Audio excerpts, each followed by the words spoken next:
The boulevard had slipped into an uneasy hush, as though the city itself were holding its breath after a day spent shouting through car horns and neon.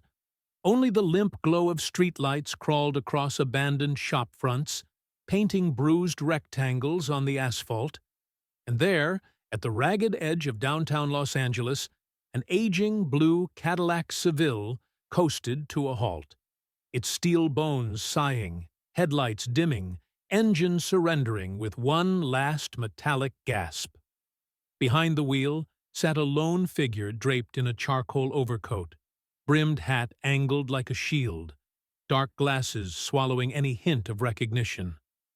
No entourage trailed him, no bodyguards bracketed the doors. Fame had been folded small and hidden tonight, replaced by the quiet dread of being stranded where anonymity was less a luxury than a liability. Wind funneled down the alleyways, rattling soda cans and stirring paper ghosts that somersaulted across the gutter. Somewhere beyond the shuttered storefronts, a transistor radio bled a distant R&B hook before fading into static. In that tremoring silence, the driver's breath fogged the windshield, each exhale a pale confession of fatigue. His gloved fingers hovered above the ignition in helpless repetition. Turn, cough, die, until the battery clicked its final refusal. A flicker of panic rose. Paparazzi cruised these streets like wolves. One flash of recognition could ignite tomorrow's headlines. Then, as though conjured by the city's restless heart, a boy emerged from the gloom. 14 at most, barefoot on the cold concrete, t-shirt torn at the collar, shoulders squared against the November chill. In one hand, he carried a plastic bottle half filled with water that caught the streetlight and glimmered like liquid chrome.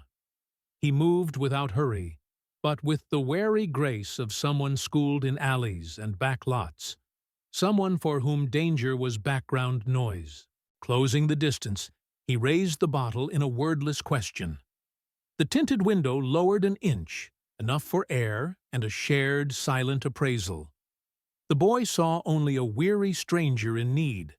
The man saw a courage that belied rib-thin arms and an empty pocket. In that sliver of time, barely 40 heartbeats, the world narrowed to two people and the darkened engine between them. No one spoke of names or reasons. The boy offered water. The man accepted, stunned by the simplicity of the gesture, by the fact that kindness could find him here. Traffic murmured somewhere distant, yet the street around them felt suspended, as if the city itself were tilting to listen. A door might have creaked open, an engine might have coughed back to life, but those details would blur later. What would remain was the spark struck in that fragile orbit.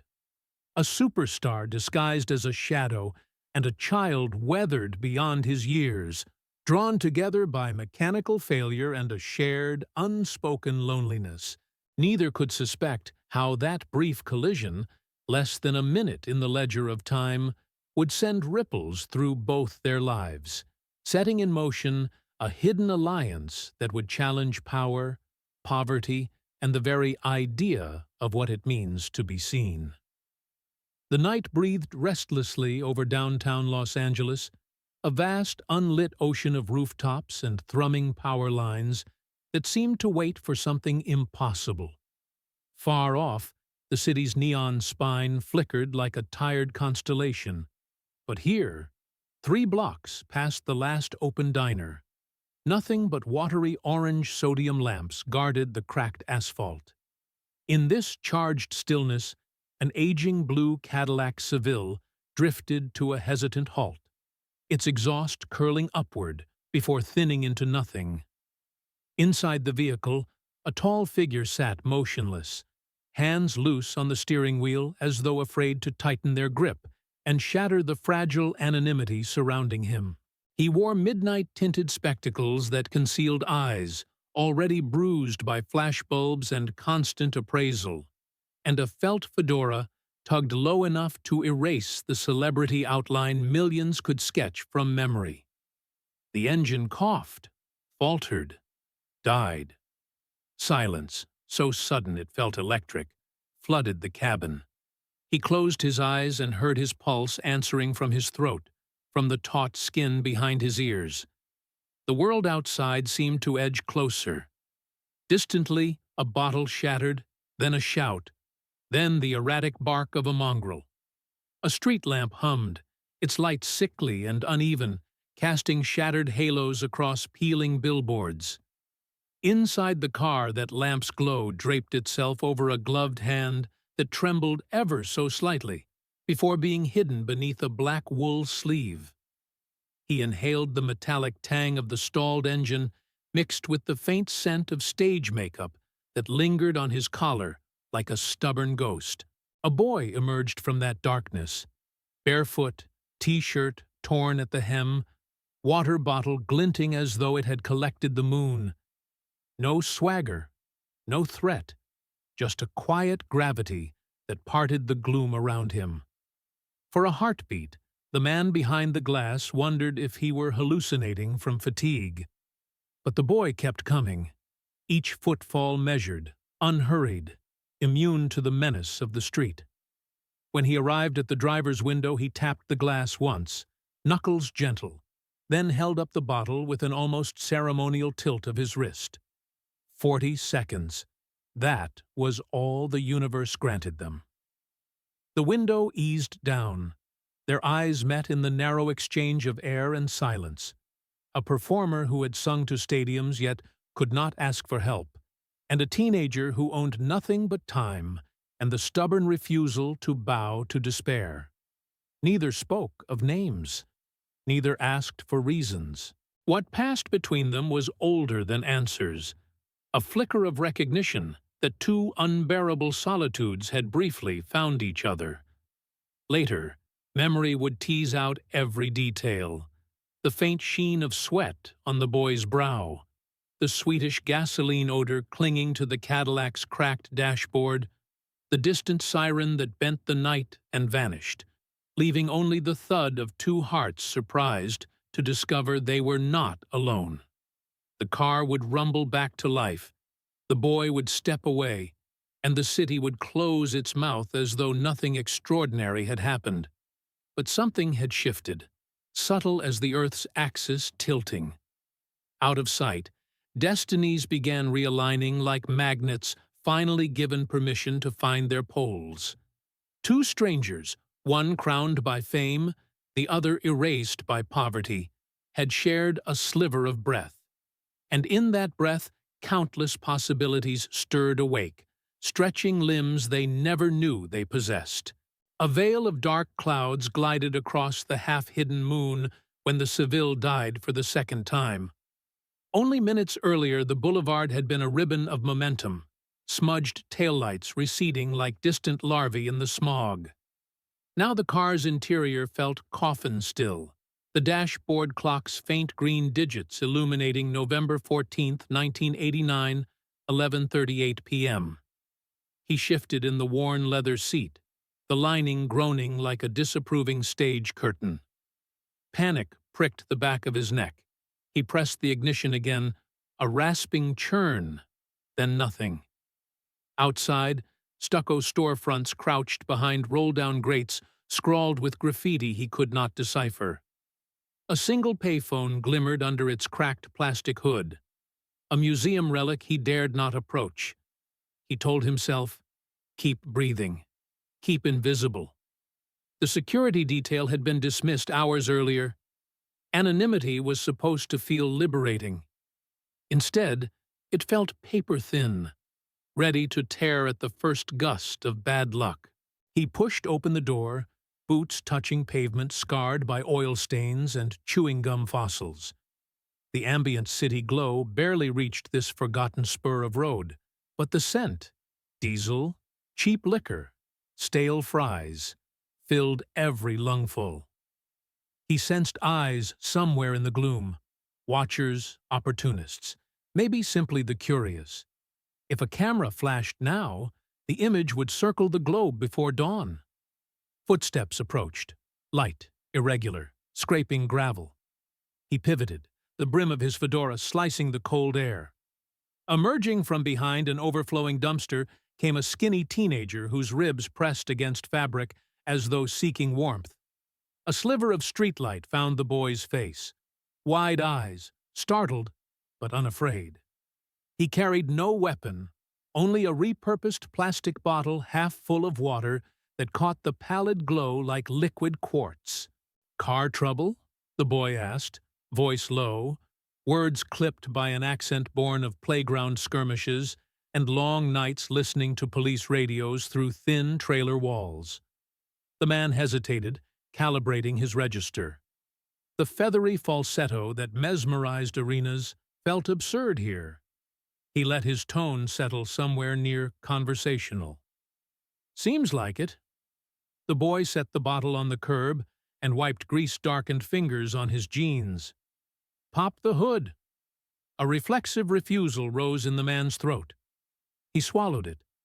Something about the boy's composure, steady, practical, unhungry, overrode calculation.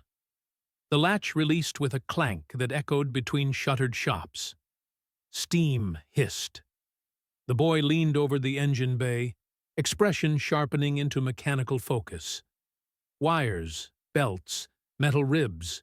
He inspected them the way a pianist might study sheet music, fingertips hovering an inch above hot metal before choosing where to touch. "Your timing belt's slipping, and this vacuum line's loose." He plucked a length of cracked rubber, its end splayed like a split tongue. "Got any tape?" The man produced a roll of narrow black gaffer tape from the glove compartment, every performer's silent ally. The boy's eyebrows quirked, but he said nothing, wrapping the hose with brisk efficiency, then tightening a hesitant clamp with a stub-nosed screwdriver scavenged from his back pocket. From somewhere up the block came the pop of a distant firecracker, or a small-caliber shot. Both men flinched, but neither spoke. Sirens wailed far off, roving, not yet interested in this street. 4 minutes later, the hood slammed shut. The boy flicked his wrist in a silent, "Try it now." The key turned, cylinders fired. The Seville rumbled back from the brink. Relief rolled off the driver like sudden rain. He killed the engine again, fumbled for his wallet, produced a crisp 100. It felt like throwing a diamond into a wishing well. The boy raised a hand, palm out. "Keep it. I just wanted her to run." The refusal pressed a strange ache into the man's chest. People always wanted more from him. Photos, signatures, promises, absolution. This gift of help unmarred by expectation felt illicit, like contraband compassion. "At least take the ride home." "I live around the corner." The boy nodded toward a row of derelict trailers squatting behind a chain-link fence. "Streetlights good enough." For a heartbeat, they lingered in mutual appraisal. The man wondering how a child could carry such calm, the boy detecting wounds beneath designer wool. Then the boy stepped back, retrieving his half-empty water bottle. The driver eased the door closed, rolled the window down just long enough to offer a quiet, "Thank you." An answering nod, almost solemn. No names exchanged. The Cadillac eased away, tires crunching gravel that sparkled like glass in the unfurling headlight beam.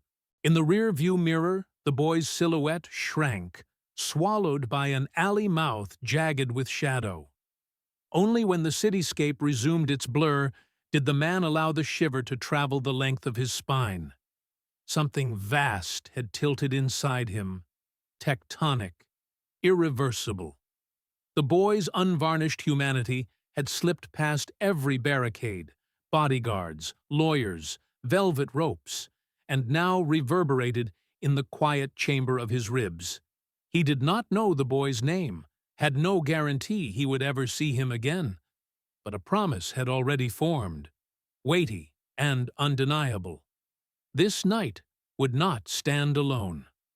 Behind him, The loose chain on the fence clinked once, then stilled.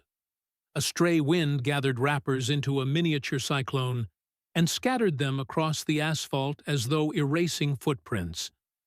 High above, the moon eked through cloud cover, indifferent yet attentive, witness to the moment when two lonely orbits brushed and, in passing, altered each other's trajectories forever.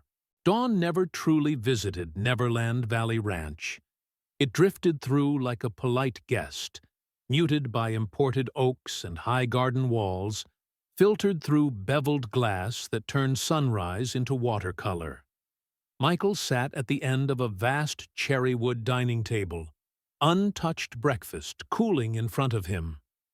The room was cathedral quiet except for the faint hiss of the espresso machine 30 feet away, where a uniformed server pretended not to watch him. Flakes of croissant clung to a porcelain plate. He lifted one, tasted nothing, and let it fall back with a sigh that felt heavier than it sounded. All night the boy's face had hovered behind his eyelids, the steady eyes, the bruise-colored shadows beneath cheekbones, the way he'd refused money as if charity were an insult.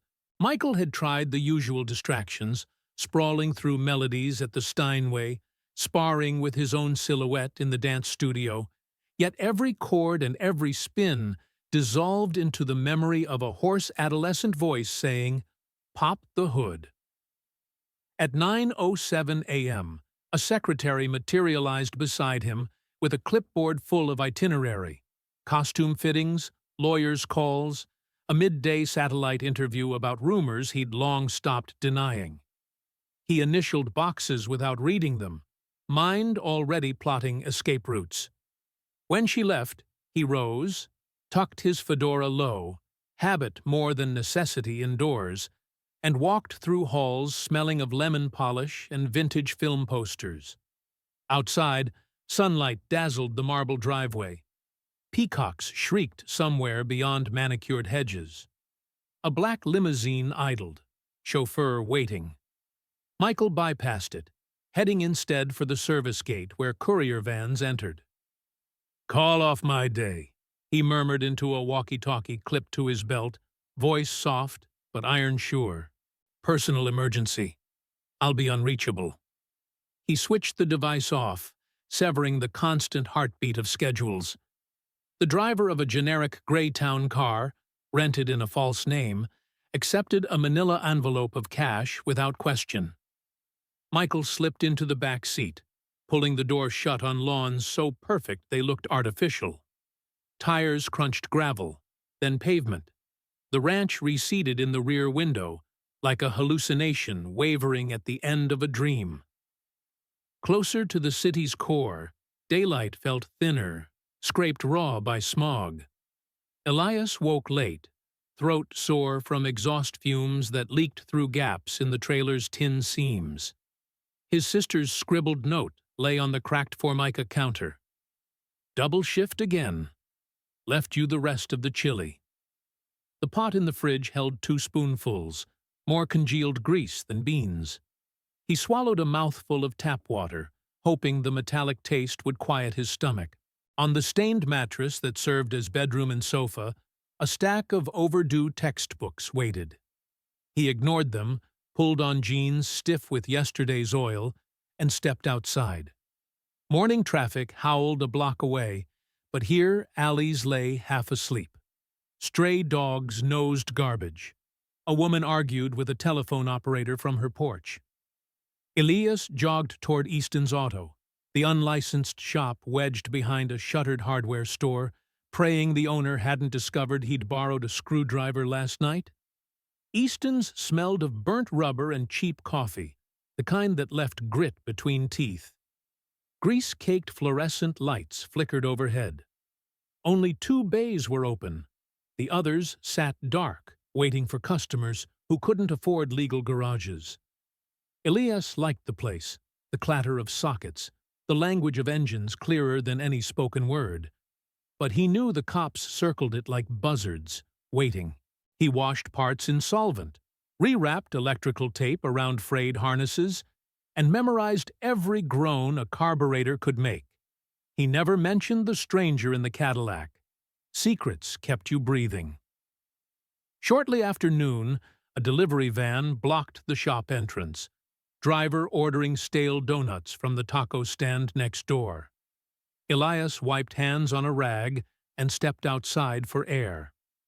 That's when he saw the Greytown car parked across the avenue, engine running steady as a lullaby. The back seat window eased down, revealing a hooded man whose face stayed in shadow until he tilted forward slightly, just enough for sunlight to find the unmistakable line of his jaw. Elias's breath snagged. Recognition wasn't logical. He hadn't connected the dots the night before, but some instinct shouted bigger than movie stars, bigger than billboards. The man beckoned once, two fingers curling. Elias glanced around. Easton arguing with a supplier over payphones, customers hunched over hoods. No one watching him. He crossed, heart hammering with a fear he didn't have a name for. The window lowered further, air-conditioned cool brushing his face. "Show me how you did that last night," the man said, voice almost inaudible over traffic. Not a request, more a plea. Elias looked back at the shop. "I'm working." "How much do they pay you?" "40 a day. Sometimes." Pride colored the lie. Truth was closer to 20. Michael reached into a canvas satchel and withdrew a plain envelope. "This is 200, for an hour of your time." He offered it the way a botanist might offer water to a wilting plant, hopeful yet wary of rejection. Elias tried to read the stranger's hidden eyes behind tinted lenses. He remembered the crisp 100 refused the night before, but hunger argued louder than pride. He took the envelope, slipped into the passenger seat, and the town car rolled into traffic as though nothing unusual transpired. They stopped 5 blocks away beneath a freeway overpass.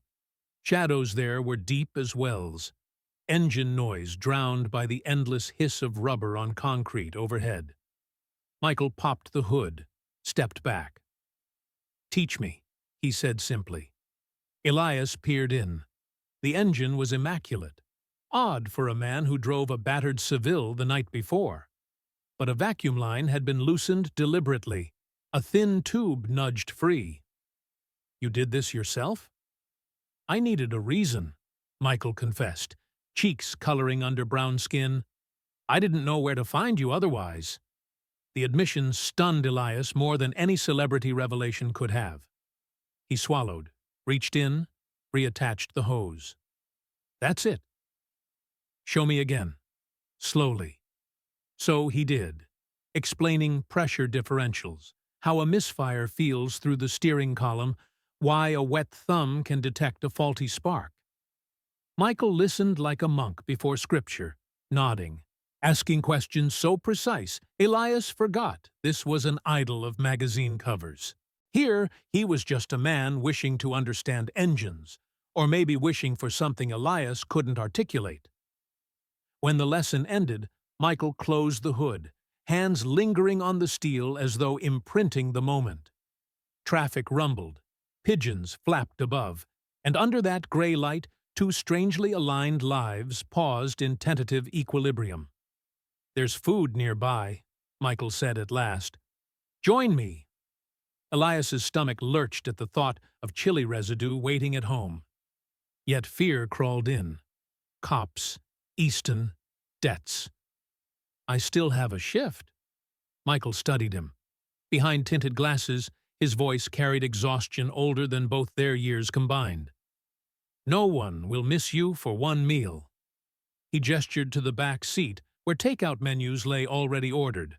Thai, Italian, deli sandwiches, all still warm. They ate in the car, parked beneath the overpass like fugitives hiding from sunlight. Elias devoured pad thai, sweet sticky and blazing with chili, while Michael nibbled a turkey on rye, gaze flitting between Elias's hands and the broken skyline beyond. In those hands, grease under fingernails, knuckles scabbed, He saw resilience he'd tried to purchase all his life, but never managed to hold. "Where's your family?" Michael asked, voice a careful scalpel. "Sister works nights. Parents are gone." He spoke between bites, matter of fact. "I keep busy." Michael nodded, throat constricting. Fame had furnished him castles, but every room echoed. This boy's world was falling apart, yet he looked anchored. Michael suddenly envied that. A silence settled, not awkward, more like two rooms sharing a wall. Then Michael reached into his satchel again and pulled out a small, battered Polaroid camera. "May I?" Elias stiffened. "Why?" "I remember things better when I can look at them later." Honesty glinted through the monotone. Elias considered. The envelope of cash still warmed his pocket. At last he shrugged. "Fine. Just no names." The shutter clicked. A white square slid out, chemical scents filling the cabin. They watched the image fade in. Elias leaning against the dashboard, grease streak across his cheek like war paint, eyes unconvinced yet unmistakably alive. Michael tucked it carefully into an inner coat pocket, as if it were proof of something the world would never believe. The hour passed. Elias pointed to a clock on the dash. "I should get back." "I'll drive you." Michael started the engine, merging with traffic that felt suddenly less hostile than usual. They spoke little on the return, but words weren't needed. The air carried possibilities unsaid. At the curb outside Easton's, Michael rested a hand on the boy's shoulder. Barely a touch, yet Elias felt it echo down to his soles. "Thank you," Michael said. "For what?" "For reminding me people still mean what they say." He offered no further explanation. Elias stepped out, closed the door, and the town car vanished into lunchtime haze, leaving him on cracked concrete that somehow felt altered, as if the ground itself now pulsed with a secret he alone could feel. Inside the shop, Easton barked about missed tasks, but his voice was distant thunder. Elias tightened bolts with a smile he didn't know he could make. Later, when he emptied the envelope, he found not $2 but $500 and a note in looping script. "Keep teaching me." That night, under the dim bulb of the trailer, Elias hid the money in a coffee can beneath floorboards. He lay awake, listening to helicopters thrum over the city, replaying every question the stranger had asked. He still didn't know the man's name, but he sensed a storm on the horizon, one that might wash them both into territories unimagined. And miles away, in a mansion full of mirrors that never told the truth, Michael pinned the Polaroid above his writing desk, a single lighthouse in a sea of platinum records. He stared at it until dawn bled into the room, wondering which of them had saved the other first. The city cooled after sunset, shedding its daytime blaze for a brittle chill that seeped through stucco walls and trash-strewn lots. Near the old rail spur, a pawn shop's neon sign buzzed like an irritated hornet, casting intermittent crimson across a line of battered dumpsters. From the alley opposite, half hidden behind a stack of shipping pallets, a lone silhouette watched a trailer whose tin panels caught that pulse of red, as if flashing a warning. Michael raised the miniature Super 8 camera to his eye. The viewfinder framed a narrow world. Dented door, patched window, sagging step where Elias now sat in threadbare jeans, map of Greece still tattooing his forearm from the day's labor. Michael adjusted focus, heart knuckling against his ribs. He had returned 4 evenings in a row, each time parking blocks away, moving on foot through shadows perfumed with diesel and burnt tortillas. No entourage, no mask of limousine glass, only a velvet-lined box in his pocket holding the camera, a talisman he ordinarily reserved for stage rehearsals. Through its lens, he felt safer, distanced, yet every click of film left him more entangled. Tonight, Elias hunched over a paperback car manual rescued from a thrift bin, tracing diagrams under a penlight whose batteries coughed their last. The boy's concentration radiated, part hunger, part stubborn hope, and Michael recorded until guilt pricked. He lowered the camera and stepped back, boots crunching gravel. A stray dog lifted its head, watched him with amber eyes, then trotted off, nails ticking like a metronome on concrete. 2 blocks away, inside St. Jerome's Mission Chapel, the smell of incense clung to pews that had not seen fresh varnish in a decade. Father Mateo locked the sacristy, expecting the quiet of routine, and found instead a stranger seated in the last row. Fedora brim shadowed most of the man's face, but exhaustion clung to his posture like wet cloth. "I'm closing for the night," the priest said gently. "I won't take long." The voice was soft, carefully moderated. "I need guidance, I suppose." They spoke in the glow of a single votive. Michael offered a false surname and confessed nothing of music, awards, or tabloid storms. He spoke only of a boy who repaired engines and carried himself like someone older than Dawn. "He doesn't ask for help," Michael whispered, as though the walls might gossip. "Yet every instinct says he needs it." "Charity without trust breeds suspicion," Mateo observed. "If you wish to lift him, meet him eye to eye. Gifts from the dark breed rumors." Michael ran a hand along the worn hymn book ledge. "Face to face, the world sees me, twists it. I risk bringing trouble to his door." The priest studied him, sensing half-truths, but also sincerity raw enough to sting. "Then act through hands he already trusts. A neighbor, perhaps. Or," his gaze shifted toward the church pantry stacked with food donations, "a humble messenger who owes you nothing." Later, when Michael slid a thick money order beneath the rectory door, he scribbled only, "For the boy who fixes what others discard." The next afternoon, Elias returned from school, detention holding him late for a calculator he could not afford, and found a wooden toolbox on the trailer stoop. No note, no address, only his name burned into the lid with a soldering iron. Elias. Inside lay socket wrenches still smelling of machine oil, a torque wrench gleaming like treasure, and, nestled beside a loaf of rye and sealed Tupperware of roast chicken, a pair of insulated work gloves sized precisely to his narrow palms. He scanned the street, empty save for a man sweeping glass outside a liquor store, and felt his pulse strobe. At first he thought Easton, maybe, disguising generosity beneath gruff curses. But Easton's scrawl looked like gravel. The letters on the lid were meticulous, curved, almost musical. That evening his sister, Rosa, swung the trailer door shut with unnecessary force. She eyed the toolbox like it might sprout fangs. "People don't leave gifts out here unless they want something back, Eli. What if they just care?" She laughed, brittle. "This city chews kindness for breakfast. You watch. Someone's marking you." The words lodged deep, yet the gloves fit perfectly, and the chicken fed them 2 nights. Choti.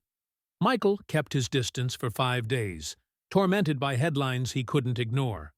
Fresh lawsuits, studio leaks, talk show jokes gnawing at his legacy. Yet each dawn he replayed Super 8 footage, studying the boy's unguarded honesty as if it might inoculate him against the cynicism of boardrooms. In sleepless stretches, he composed melodies on an unplugged Fender, letting the raw thrum of steel echo Elias's resilience. He titled one fragment "Tin Roof Morning" and scribbled chord shapes with unusual haste. But distance proved unbearable. On the 6th night, he stationed himself outside the diner where busboys scribbled orders in grease pencil. Through rain-streaked glass, He saw Elias counting tips on the counter, $19 in crumpled singles. When the boy stepped outside, hoodie pulled tight against a misting drizzle, Michael followed at a discreet span. A black sedan crept alongside, another predator of lost streets. Two men leaned out, offering weed, maybe worse. Elias shook his head, quickened pace. The sedan matched. Michael's pulse spiked. He cut across traffic, ignoring horns, and reached the far sidewalk as one man exited the car, grinning. "Back off," Michael heard himself say, low, steady, a stage-calibrated baritone that surprised even him. The thug sized him up, noticing designer trench beneath the brim. Money scent. His grin sharpened. "Didn't catch that?"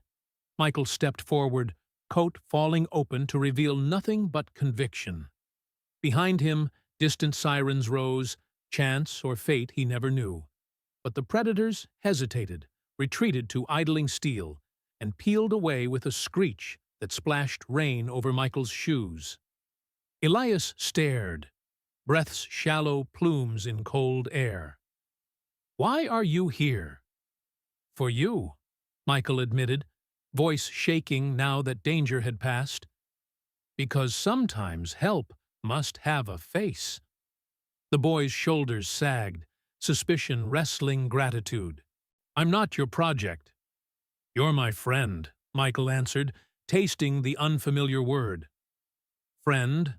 How long since he'd used it without an autograph pen in hand? "Let me prove it." He reached into his inside pocket and produced a battered cassette Walkman, headphones coiled neat. "Found it at a swap meet. Thought you could fix the motor. Trade you for a lesson." Elias swallowed. "Lesson?" "Teach me how to keep a promise." The rain intensified, beading on Michael's lenses, but he didn't wipe them. He waited, holding the Walkman like an offering.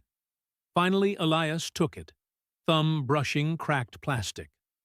"One chance," the boy murmured. Michael nodded, relief crashing through him like cymbals in an empty hall. They walked in silence toward the trailer park, puddles reflecting sodium halos. Somewhere overhead, the clouds parted just enough for a shred of moon to glance off the toolbox lid still resting on the stoop. Name gleaming, a quiet proclamation that this forgotten corner of the city had been noticed, claimed by a secret friend determined to keep showing up. Camera or no? Inside, Rosa watched from behind frayed curtains, heart thudding a code of fear and wonder. She couldn't decide which man was more dangerous to her brother, the thugs in the sedan, or the soft-spoken stranger whose silhouette now passed beneath the flickering porch light like a question mark, promising salvation she no longer believed existed. But salvation, Michael reflected, is rarely recognized in the moment it arrives. Sometimes it looks like a toolbox, sometimes like a song not yet written, sometimes like two figures crossing the threshold of a trailer while the city turns another indifferent page. And hope, against all odds, chooses to linger. Morning cracked open like a faulty headlamp, too bright, too sudden, scattering hard white light over Easton's auto. The shop had never looked orderly, yet there was a rhythm to its clutter. Half-stripped engines waiting for better days, tool chests that squeaked like wind chimes when you rolled them. Today the rhythm dissolved under the shrill dissonance of police radios. Two cruisers boxed the alley entrance.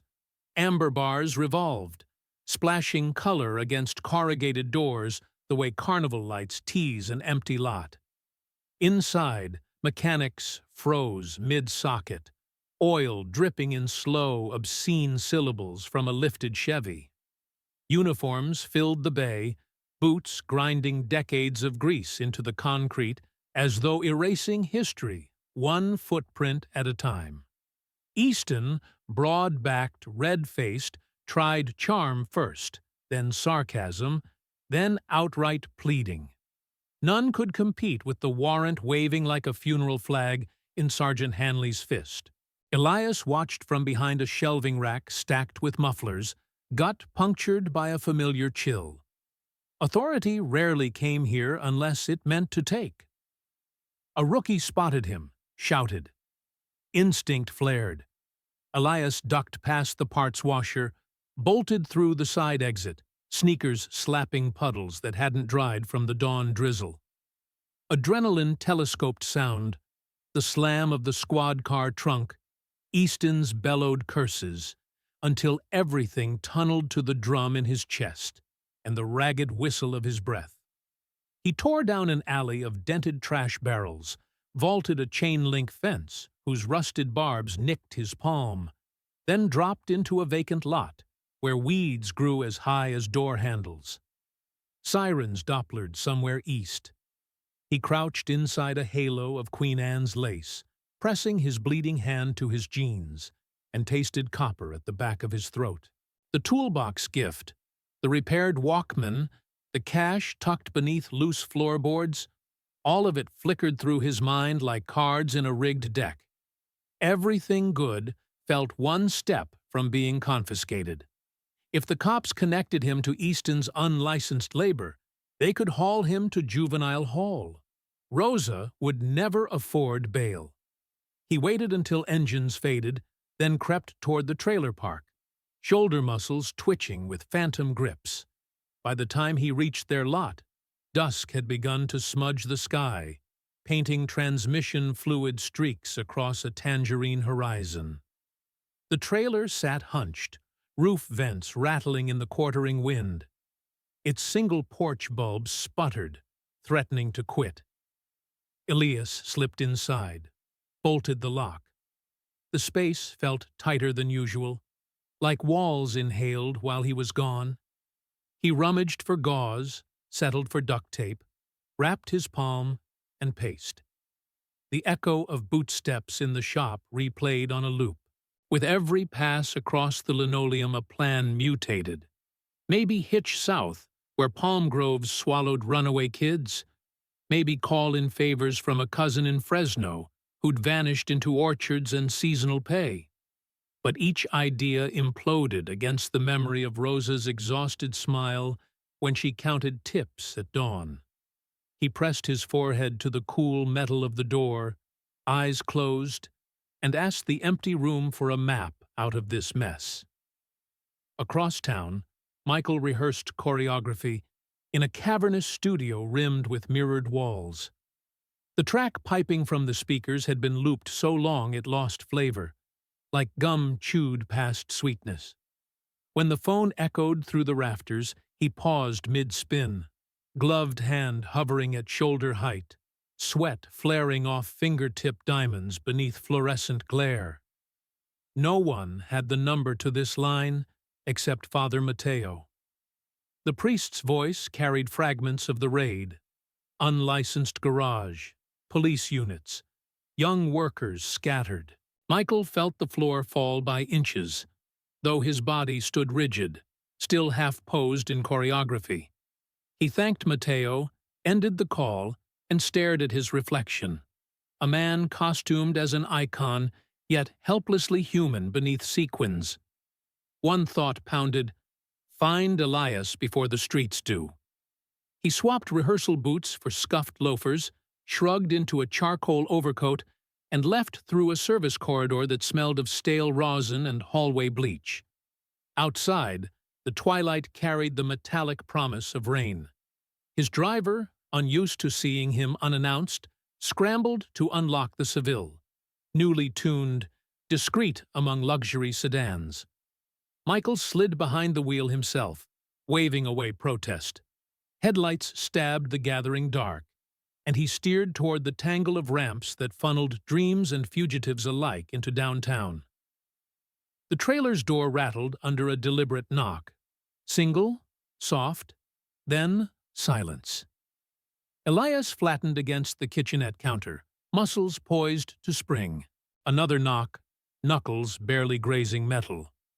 He eased forward, peered through the slat of a bent Venetian blind. The stranger from the town car stood beneath the flickering bulb, brim pulled low, coat cinched against a wind that whipped dust devils along the gravel. No entourage, no studio gloss, just one man carrying the weight of a decision. Elias cracked the door an inch. "You shouldn't be here." "I heard about the shop." Michael's voice thrummed like cello strings played below audience hearing, all resonance, no boast. "Are you hurt?" "I'm fine." The lie balanced on brittle pride. "What do you want?" "To keep a promise." Michael exhaled, breath fogging in the cool night. "Come with me, tonight." Elias's gaze darted toward the street, half expecting police cruisers to slink into sight. "Why? So you can drop another toolbox like a magic trick? That's not life." "No," Michael said, stepping back so porch light spilled across his face. Behind the tinted lenses, his eyes glimmered earnest. "But running from sirens isn't life either. Let me show you something." He turned, walked to the Seville parked half-hidden beneath a pepper tree. The trunk popped open, revealing a worn guitar case whose Tolex covering had peeled in corners. Michael lifted it with reverence, like a relic, and carried it to the porch. Raindrops began to patter, slow, exploratory. Elias remained half inside, half out, heartbeat jarring ribs. Michael unsnapped brass latches, drew out an acoustic scarred by decades of fingertips. Under porch light, the spruce top bore a hairline crack near the sound hole, patched but visible. A wound that hadn't ruined the voice. He cradled the instrument, adjusted the tuning pegs by ear.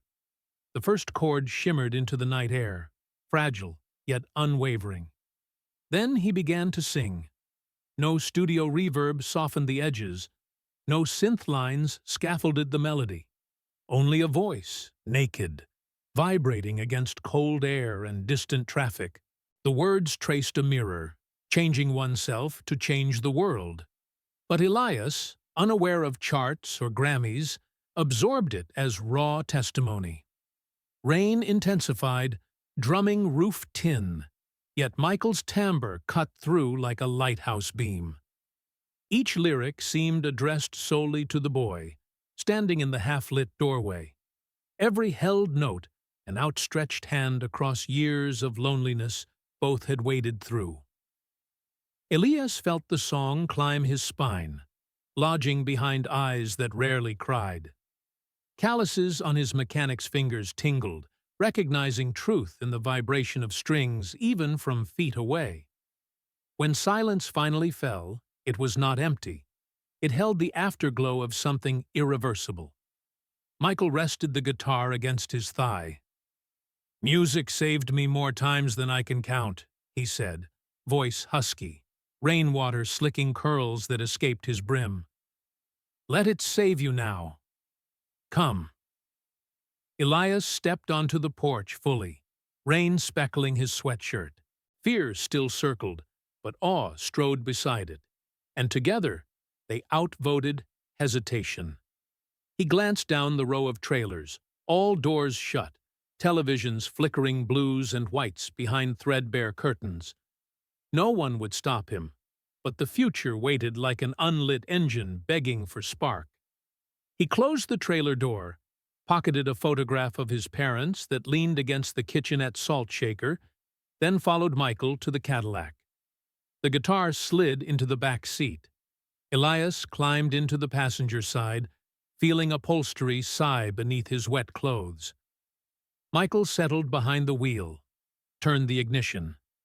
The engine responded, a warm, feline purr, and headlights carved a path through sheeting rain. As they merged onto the boulevard, city lights blurred into amber ribbons. Inside the car, a hush fell, thick with possibility. Elias traced raindrops meandering down the window, each droplet a question mark dissolving into speed.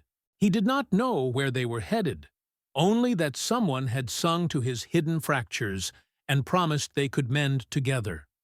Behind them, the trailer park receded to a constellation of weak bulbs, and farther back still, Easton's auto sat dark, police tape fluttering like tattered flags of a surrendered kingdom. Ahead, unknown miles unspooled beneath the tires, and, between driver and passenger, a cracked guitar rested, a witness, a compass, and the first true artifact of a partnership that neither fame nor fear could now prevent from taking shape.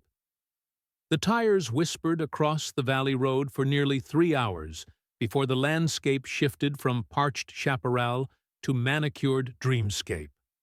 Dawn had only begun to pink the ragged tops of the oaks when the Cadillac reached a pair of wrought iron gates, surmounted by a brass silhouette of Peter Pan mid-flight. Beyond, switchbacks curled through rolling pasture speckled with fallow deer that lifted elegant heads at the growl of the engine. Elias sat bolt upright, one palm spread against the glass, as though pressing harder might prove the vision solid. He had not spoken since they left the city. Now the silence cracked. "Is all this yours?" Michael's fingers drummed the wheel, an unconscious clave rhythm. "Home, of sorts," he answered, though his gaze on the windshield suggested he was still deciding if the word fit. The guard recognized the car, waved them on. Gravel turned buttery under expensive tires, and soon the first buildings came into view. A Victorian-styled railway station painted cream and burgundy, a carousel dome trimmed in gold leaf, cottages here and there whose chimneys exhaled ribbons of breakfast smoke. The air smelled of fresh-cut grass and warm pastry, scents impossibly out of place for a property hidden miles from the nearest bakery. Elias swallowed the urge to ask how one person could own morning itself. They parked beside a fountain shaped like a cluster of lilies. The water, dyed faintly turquoise, made soft plinking sounds against bronze petals. Michael killed the engine and waited for Elias to step out first, as if the boy were host and he a visitor. Sunlight pooled quickly, gilding the gravel drive, and Elias felt its unfamiliar gentleness on his face. No diesel, no spent oil. A hush lived here that had nothing to do with wealth and everything to do with distance from accusation. They began at the miniature movie palace nestled between two sycamores. Inside, red velvet seats sat 12 across, gold tassels framing a screen no bigger than a bedroom wall. Michael switched on the projector himself, tiny reels of Buster Keaton shorts. Dust motes danced in the beam, and Elias recognized for the first time how laughter sounds when no audience competes. Michael's shoulders shaking, high, breathy giggles at stunts nearly 70 years old. The boy found himself laughing too, though he did not entirely know why, maybe because the room felt safe enough to admit that joy was not a limited resource. Next came the private zoo. A reticulated python slid along the heat lamp rocks, blinking slow assent to some reptilian riddle. Capuchin monkeys clambered over netting above the walkway, chattering secrets about the new visitor. Michael stood back, arms folded, letting Elias venture closer to the glass. When the boy knelt to meet the gaze of a cougar lounging behind tempered panes, he whispered, "Do they ever want to leave?" The singer answered after a pause, long enough for the animal's tail to flick twice. "Sometimes," he murmured. "When they do, I open the door." By afternoon they reached the arcade. Rows of cabinets pulsed with synthesized fanfare, Galaga, Punch-Out, Outrun, each machine set to free play. Michael loaded 2 paper cups with quarters anyway, ritual trumping practicality. They played side by side, hands flurrying across controls, neon lights sketching quick tattoos on their faces. Elias's grin widened each time his score climbed, but a shadow lingered. Amusement that felt curated for him alone, like a beautiful costume that could dissolve when zipped up wrong. He could not shake the sense of being the only guest at a carnival abandoned by its previous visitors. The illusion splintered near dusk. They were returning on foot from the koi pond when a stocky man in a tailored blazer strode across the lawn. Clipboard under one arm, cell phone in the other, he looked like someone accustomed to corridors of glass and granite, not garden paths edged with violets. His features hardened upon noticing the teenager. "Michael, we need signatures before Tokyo calls again," and he broke off, eyes narrowing. "Who's this?" Michael's demeanor cooled so swiftly, Elias felt the air temperature drop. "This is Elias. He's my guest." The manager, Henderson, according to the monogram on his planner, shifted his weight. "We discussed unexpected visitors."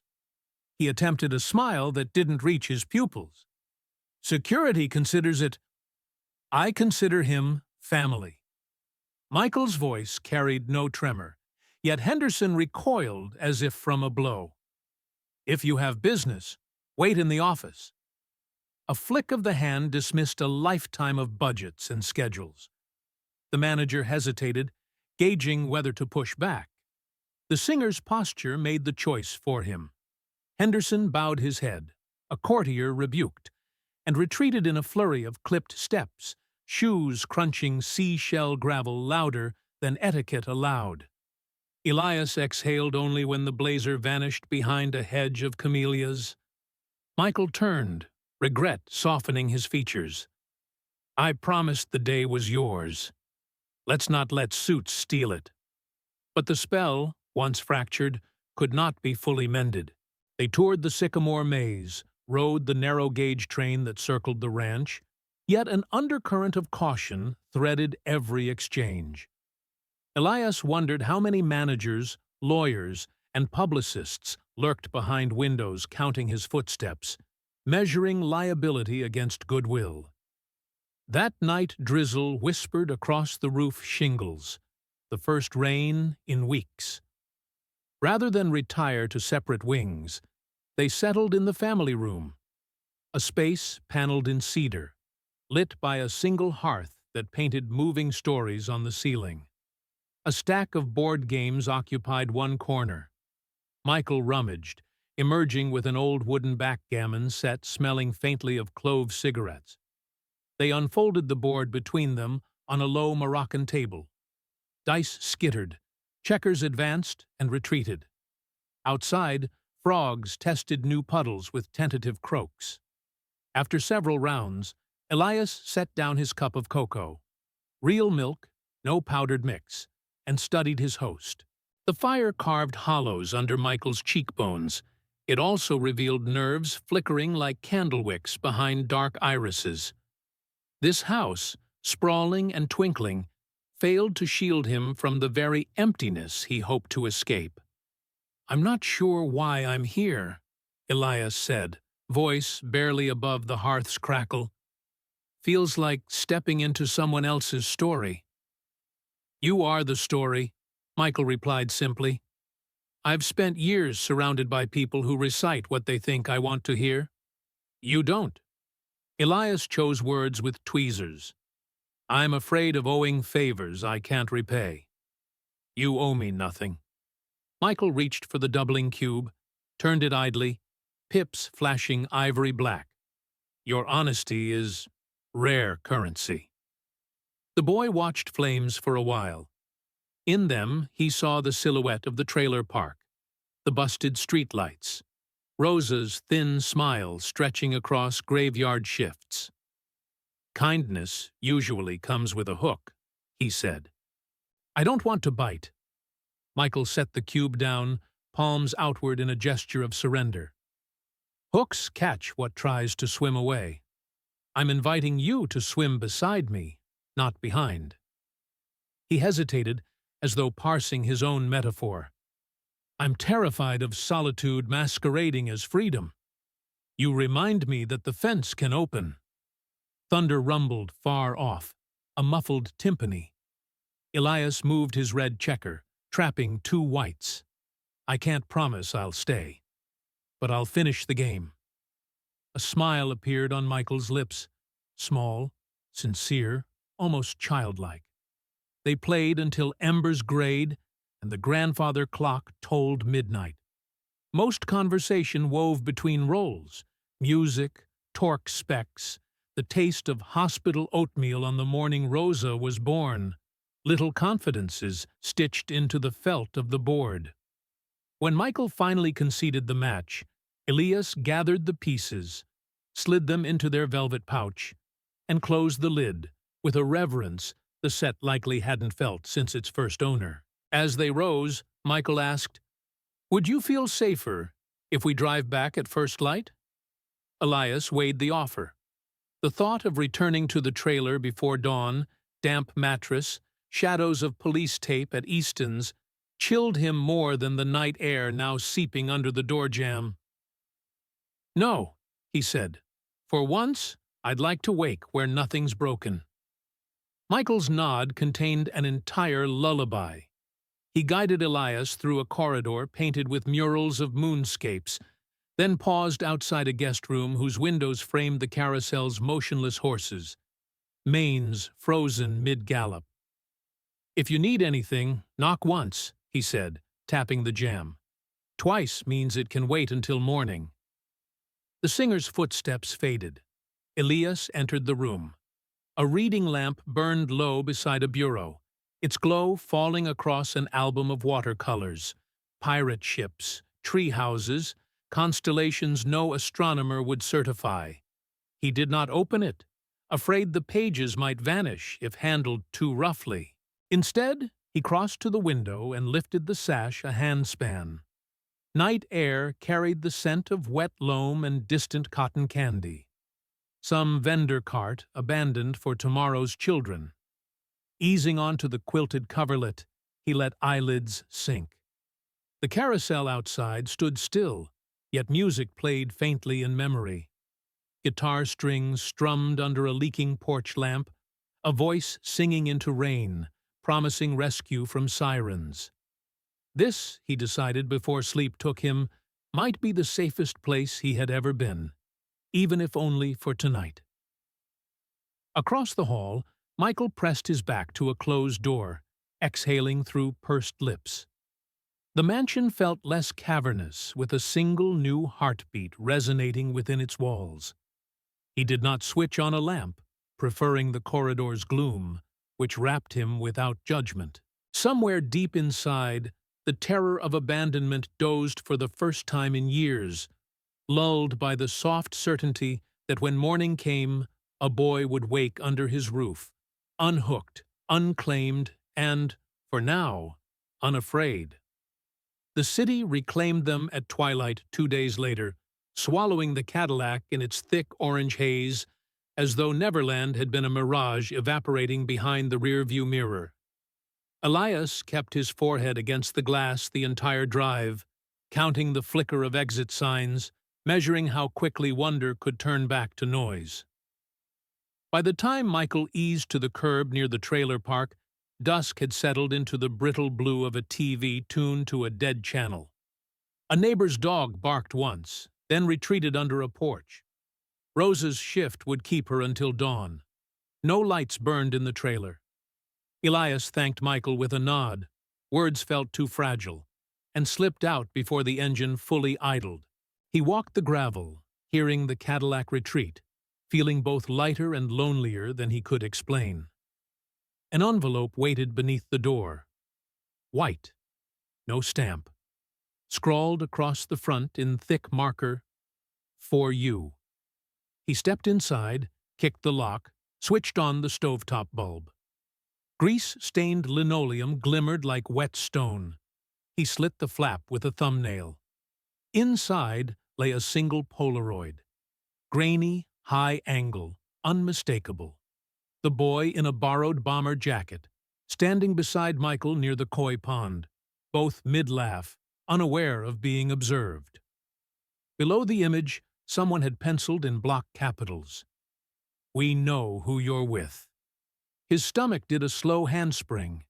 He flipped the photo, searching for more, but the back was blank. For the first time in months, He wished the walls were thicker. The trailer suddenly felt as exposed as a glass jar on a shelf. He folded the picture into quarters, slid it under the mattress, sat on the edge, and waited for his pulse to obey reason. It did not. Sirens groaned in the distance. A coincidence, but tonight every noise arrived carrying threat. Michael heard about the letter an hour later.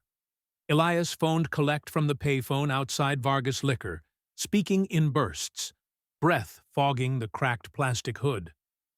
Somebody was watching us. You're safe, Michael answered. Come to the studio tomorrow morning and we'll figure this out.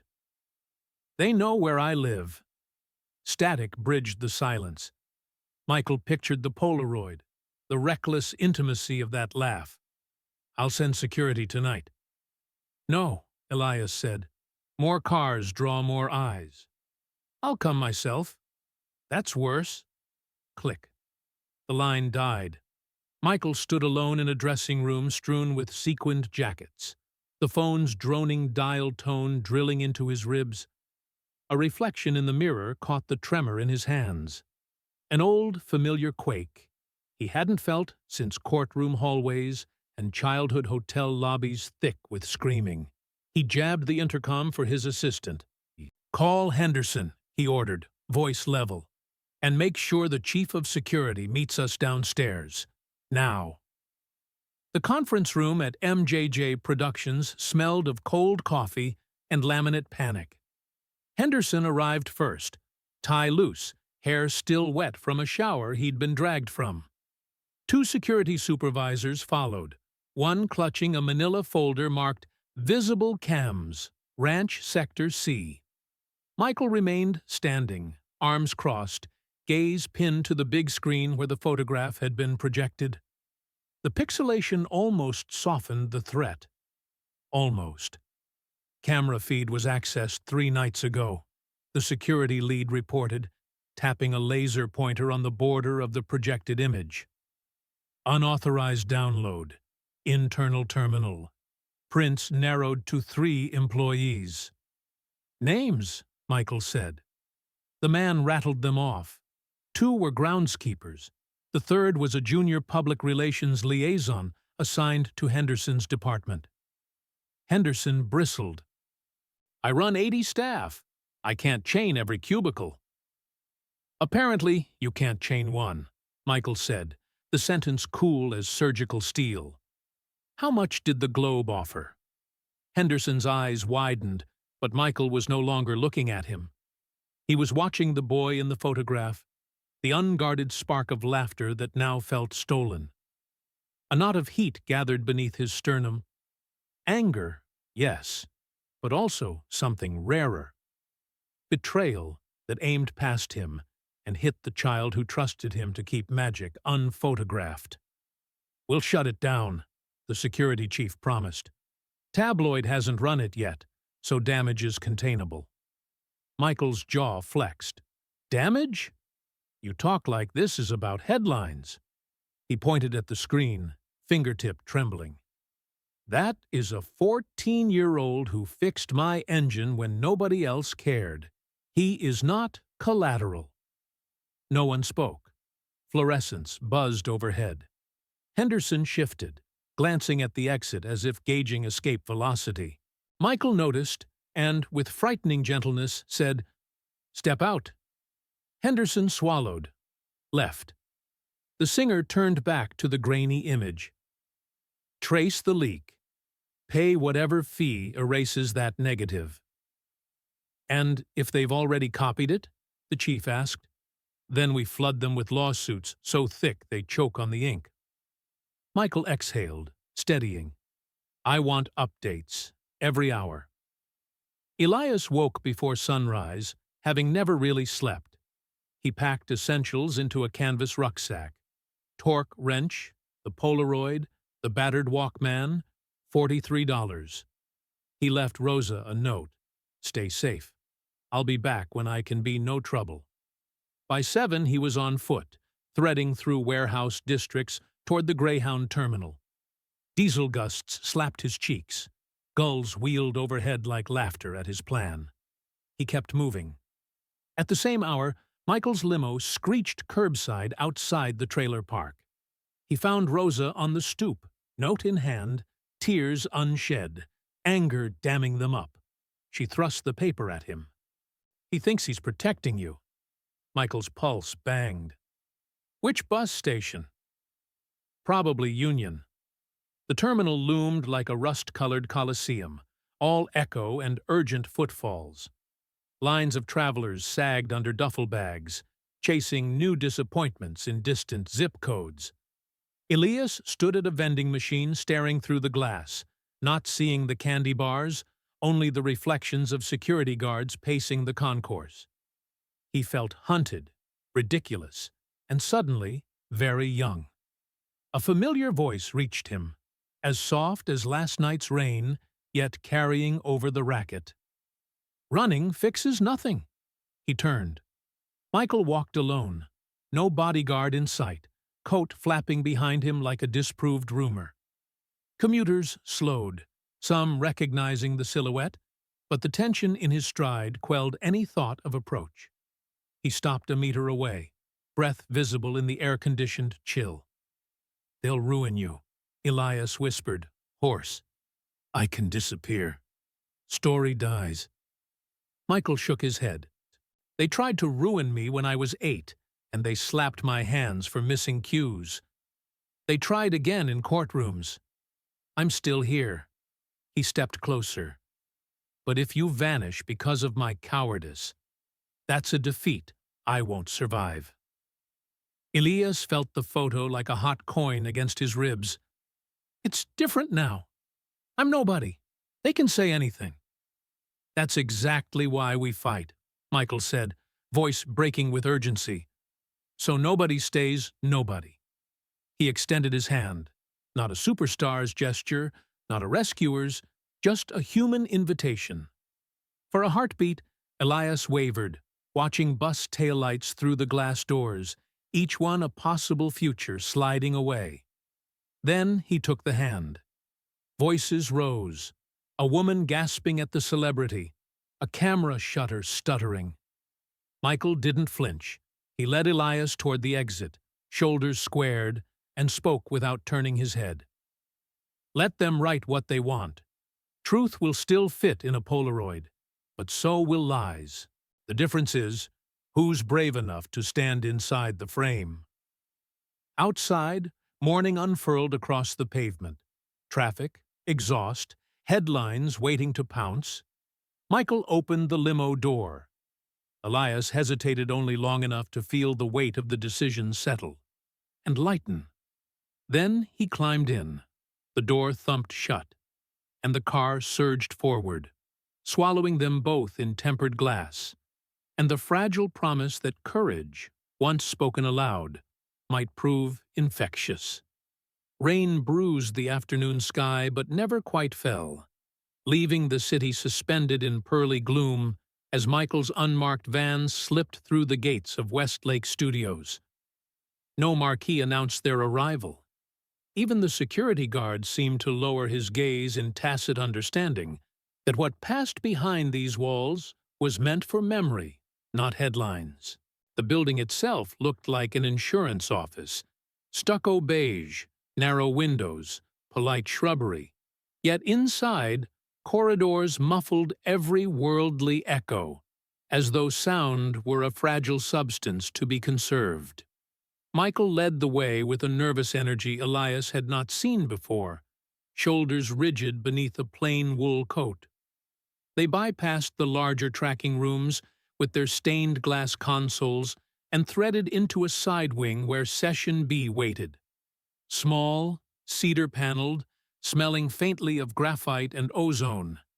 2 vintage Neumann microphones stood sentinel in the live room. A single Edison bulb over the music stand cast amber halos on sheet music handwritten in pencil. No engineers, no assistant runners, no entourage. Only a reel-to-reel deck already spinning at idle, its tape a dark ribbon catching the light. "Just us," Michael said, almost apologetically, and handed Elias a pair of industrial headphones the size of boxing gloves. "You'll hear what I hear. Nothing polished." A cassette deck in the control cubicle clicked to REC. A sparse drum program faded in. A heartbeat made mechanical, each kick slightly behind the grid, like a man reluctant to move forward. Michael entered the booth, shut the door, and for a moment studied his own reflection in the triple-pane glass. Then he closed his eyes. The track counted 4 silent measures, and he began. The melody rose low in his chest, bypassing throat armor built from decades of stadium roars. Lyrics sketched a winter pier, gull feathers spinning on black water, footsteps that failed to echo because the companion had vanished. No dramatics, no signature shrieks, just a tremor along the lower register that suggested he was singing the shape of an absence only he could see. Elias held his breath.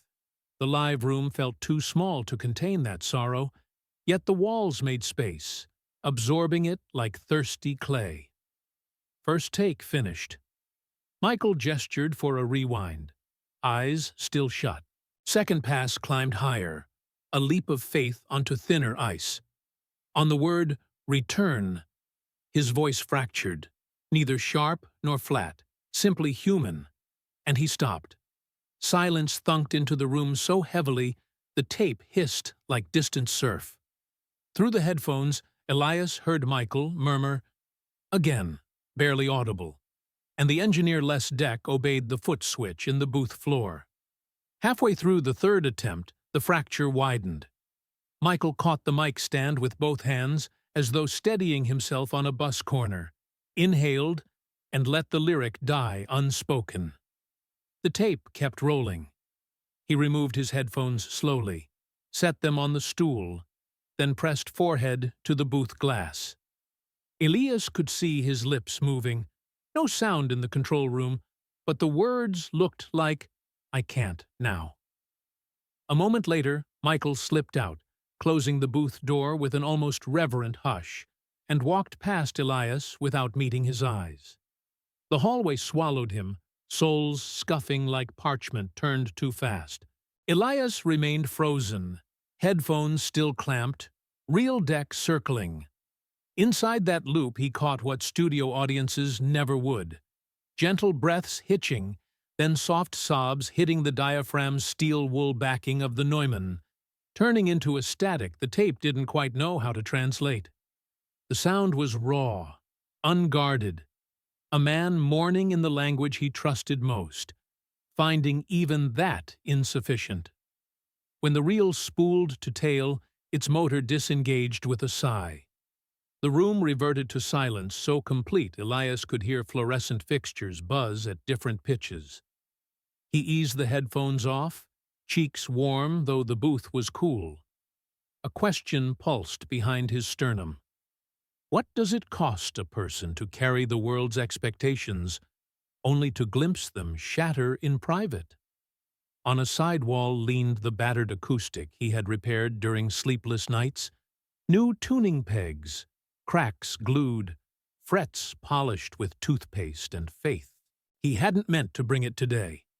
Michael must have slipped it into the van alongside cables and water bottles. Now it seemed to wait, patient as an old dog. Elias crossed the control room, lifted the guitar, and sat on the floor between mixing desk legs. Strings were in tune. He pressed fingers to an open E major, simple, elemental, the chord every novice strums until fingertips bleed, and let it ring. The note filled the small chamber, harmonic overtones feathering into corners like doves loosed from quiet hands. It wasn't music yet, merely permission for sound to exist again.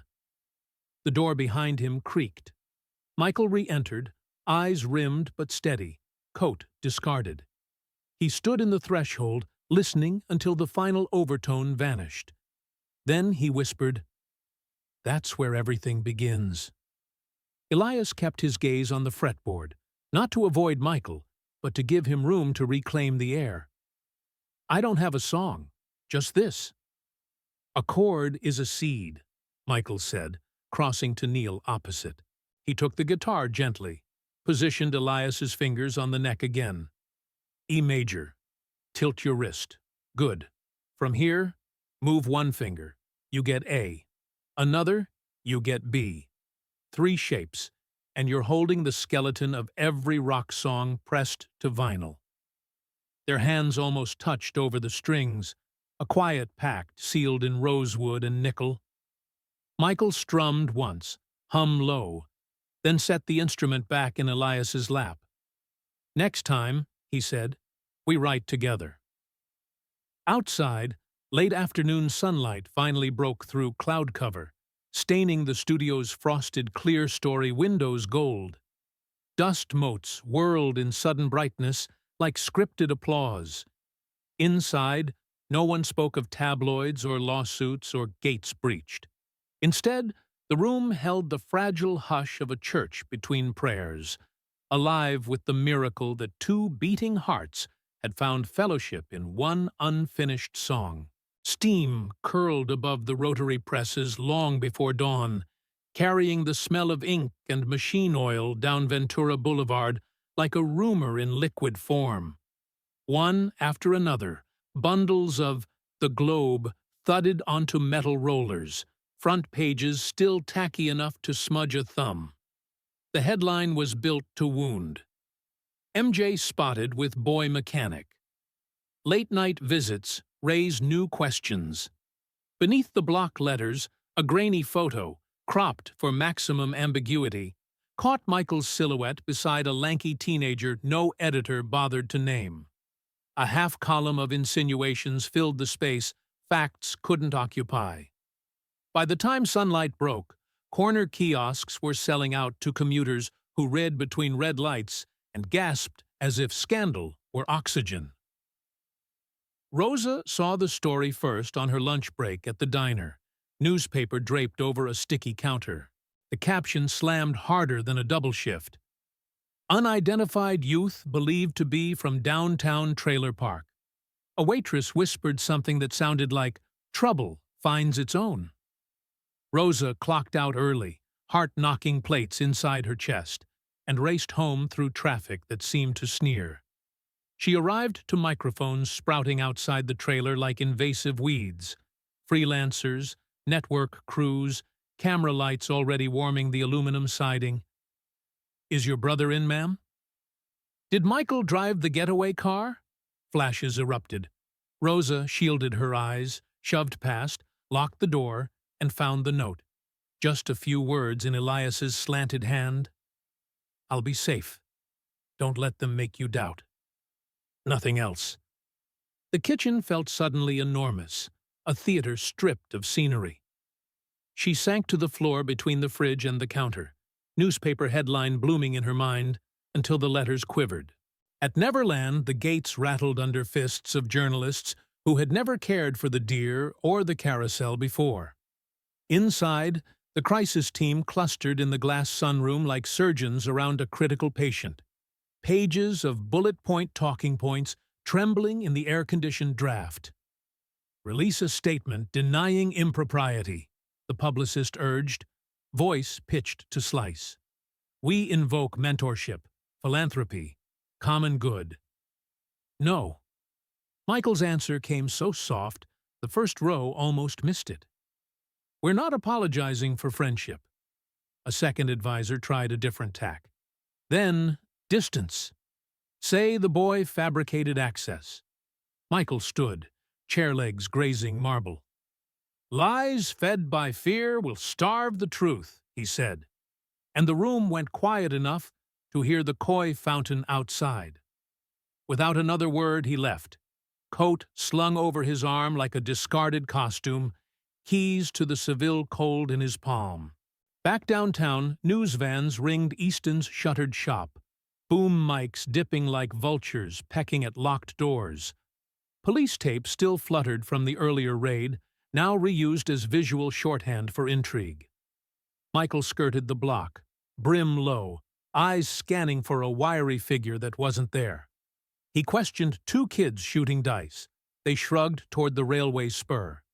At the trailer park, he found Rosa on the step, defiant despite tear-streaked cheeks.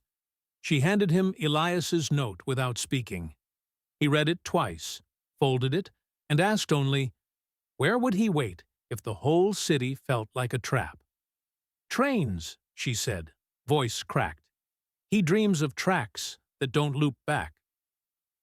Union Station breathed old grandeur under tarnished chandeliers, commuters moving like separate thoughts through the colonnade.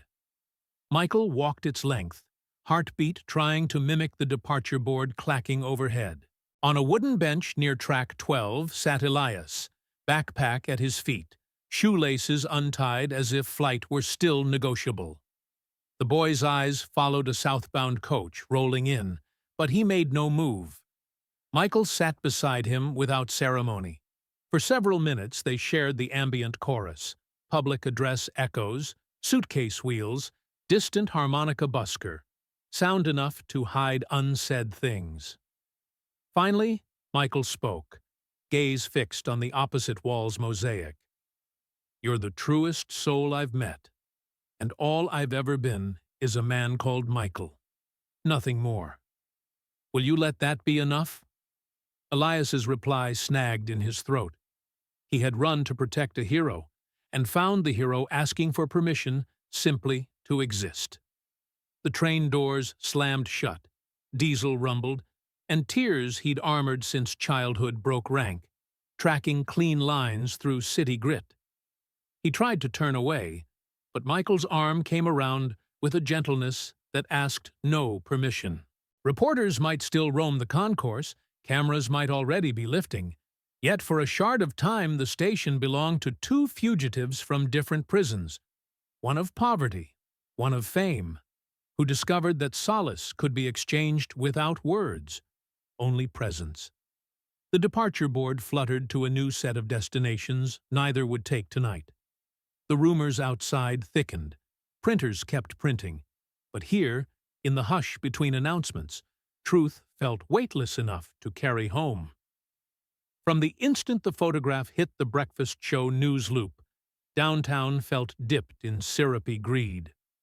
Reporters had multiplied overnight, crowding the curb outside Vargas Liquor, hawking theories to any passerby with a pocket voice recorder.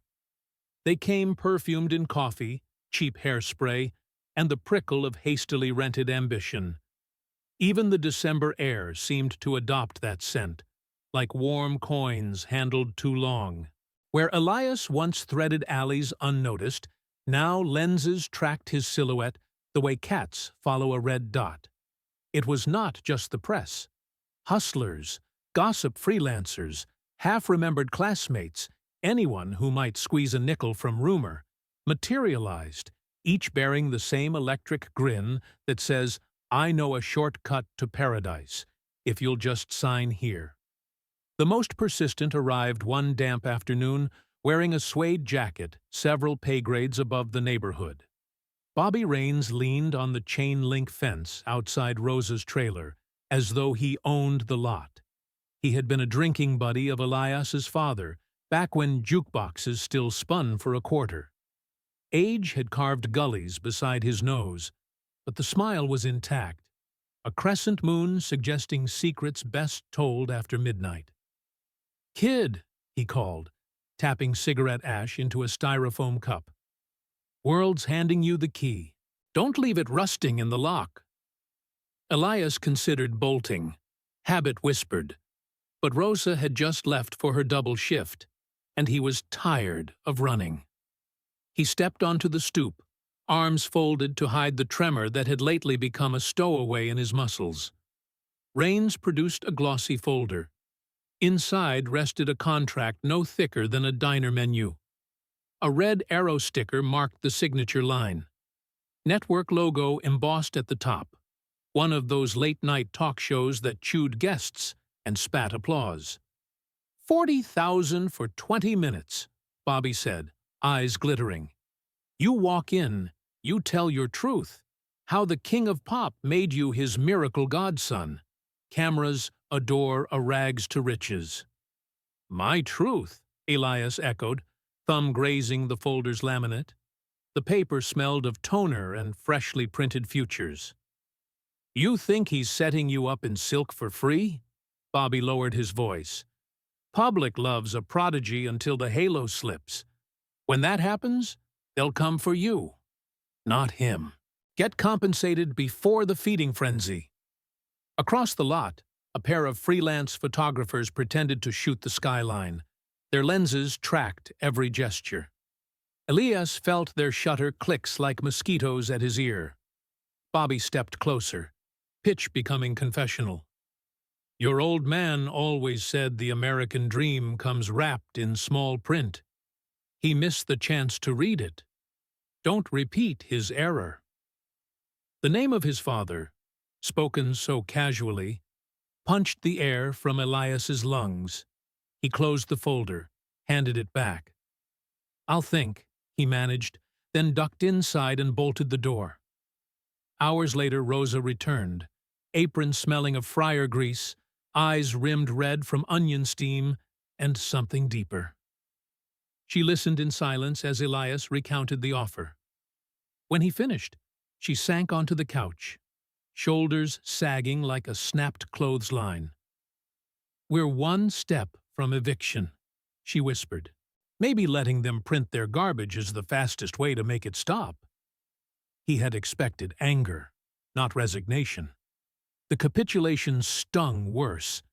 Tension stretched between them until the refrigerator motor kicked on, filling the silence with mechanical despair. At last, Rosa rose, kissed his temple, and vanished into the bedroom, the door shutting with the soft finality of a judge's gavel. Sleep would not come. Around midnight, Elias laced his boots, slipped the repaired Walkman into his pocket, and stepped into the alley's thin fog. He told himself he just needed air, yet each footfall angled west, toward the highway on-ramp where rides could be begged from sympathetic truckers. By dawn, his bruised thumb had flagged a pickup, bound for Santa Ynez. The driver accepted gas money he could ill afford, but the road unspooled nonetheless, carrying him back to the estate that now felt less like a fantasy and more like a question he'd never finished asking. Neverland wore early morning like silk, dew on lawns, carousel horses glazed with pastel light. Security recognized him from previous visits and phoned ahead. Surprise would have to wait. A housemaid led him to the library, a circular chamber paneled in maple and muffled by thousands of volumes. High windows met the winter sun, fracturing it into soft bars across the Persian rug. He had meant to stay only minutes, but the hush coaxed him deeper through shelves smelling of lignin and lavender polish. On a side table lay a leather notebook, spine cracked, fountain pen resting like a bookmark. Elias should have turned away. Privacy had already cost them both too much. Yet the journal sat open, a single sentence exposed in slanted ink. This boy is not my hope. He is my memory of myself. The words stole his breath more effectively than any headline. He read them again, then closed the cover with a reverence usually reserved for tombstones. In that instant he understood the photograph's real theft. It had taken Michael's reflection of who he once was, wide-eyed, hungry for honest connection, and auctioned it to readers who measured souls by column inches. Footsteps approached. Soft, hesitant.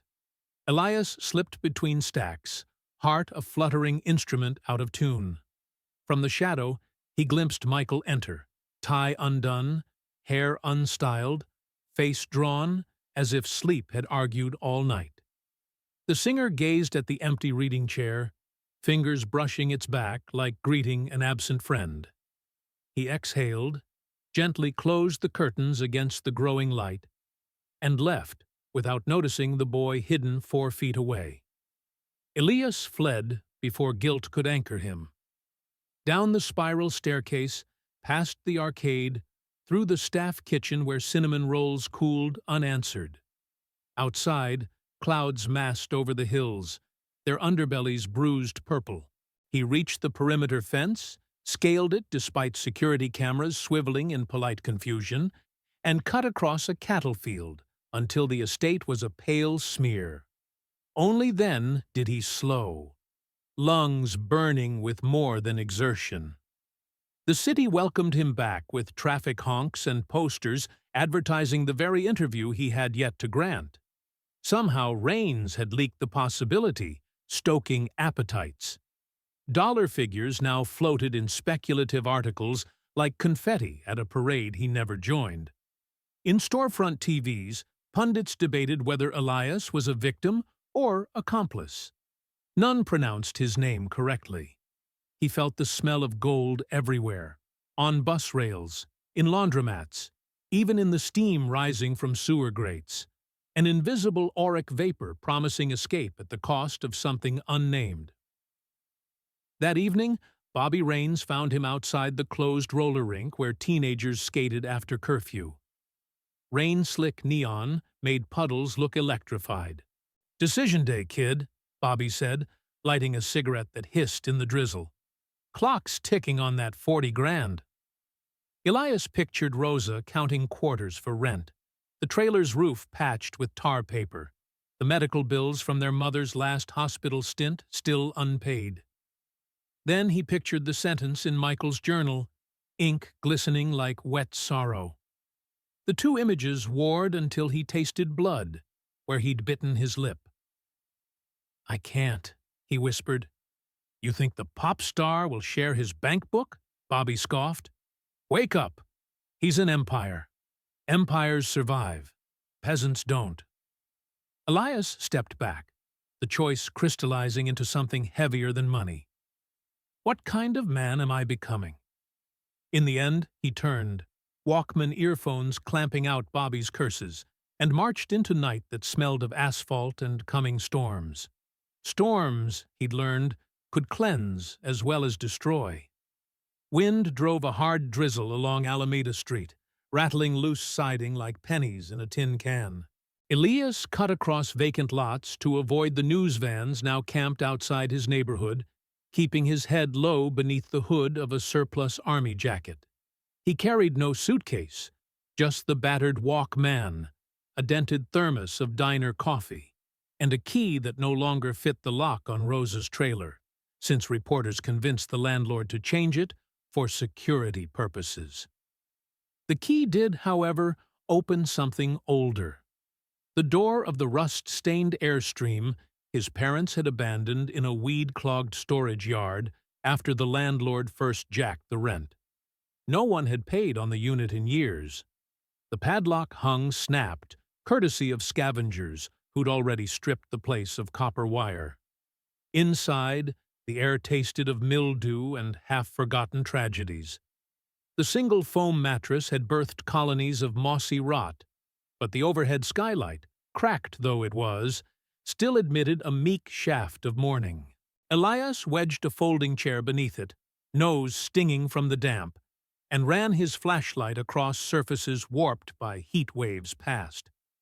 In the kitchenette cabinet, behind warped plates painted with desert sunsets, sat an unmarked shoebox sealed under 3 layers of electrical tape. He slid it open with a tire gauge. Bundles of yellowed envelopes spilled onto the counter, each addressed in his father's meticulous block letters to a post office drop he'd never told the family about. Most were stamped undeliverable. Oil-smudged Polaroids slid free, engines dissected on warehouse floors, men in dark jackets loitering near out-of-service breaker panels. A date scrawled on the border. 2 June 86. The final bundle held invoices for special alterations to factory machinery, payments made in cash by entities with names like Coastal Supply Holdings, shell companies for the mob that shook down the docks. One letter, never posted, bore only a salutation. "Son, if you're reading this, I took the wrong job for the right reason. Don't let fear dress itself up as loyalty. Tell the truth before the truth finds you." The words trembled as if written on a rocking train. Elias read it twice, heart galloping, then folded the page and placed it back. The air inside the trailer was suddenly too thick. He pushed the door open and stepped into the rain, letting cold needles drive the dread deeper until it crystallized into something solid. His father had died because he refused to sabotage a rival's equipment, because silence, once broken, could turn fatal. The lesson felt engraved across Elias's ribs. Secrecy served only the ones who profited from it. 70 miles away, in an Art Deco suite atop the Beverly Regent, Michael sat across from Pulitzer-nominated journalist Caroline DeWitt. He'd agreed to 1 hour off the record in exchange for a guarantee. No quote, no tape, strictly background. The idea, his publicist insisted, was to humanize himself privately. Let a sympathetic writer steer future coverage by understanding the loneliness behind the velvet rope. Michael wore a gray sweatshirt that still smelled faintly of cedar from the library. He insisted Caroline keep her cassette recorder sealed, relying on shorthand alone. Halfway through, he surprised even himself with the candor that leaked out. Childhood whippings behind arena curtain smiles. The nightly terrors that someone loved today would vanish tomorrow. The boy who reminded him what honesty feels like because he doesn't need me to be a planet. Caroline's pencil stopped only when his voice did. She pressed her notebook shut, swore on her own father's grave, and left with eyes shining at the privilege. By dusk, fragments of the conversation led the 6 p.m. broadcast.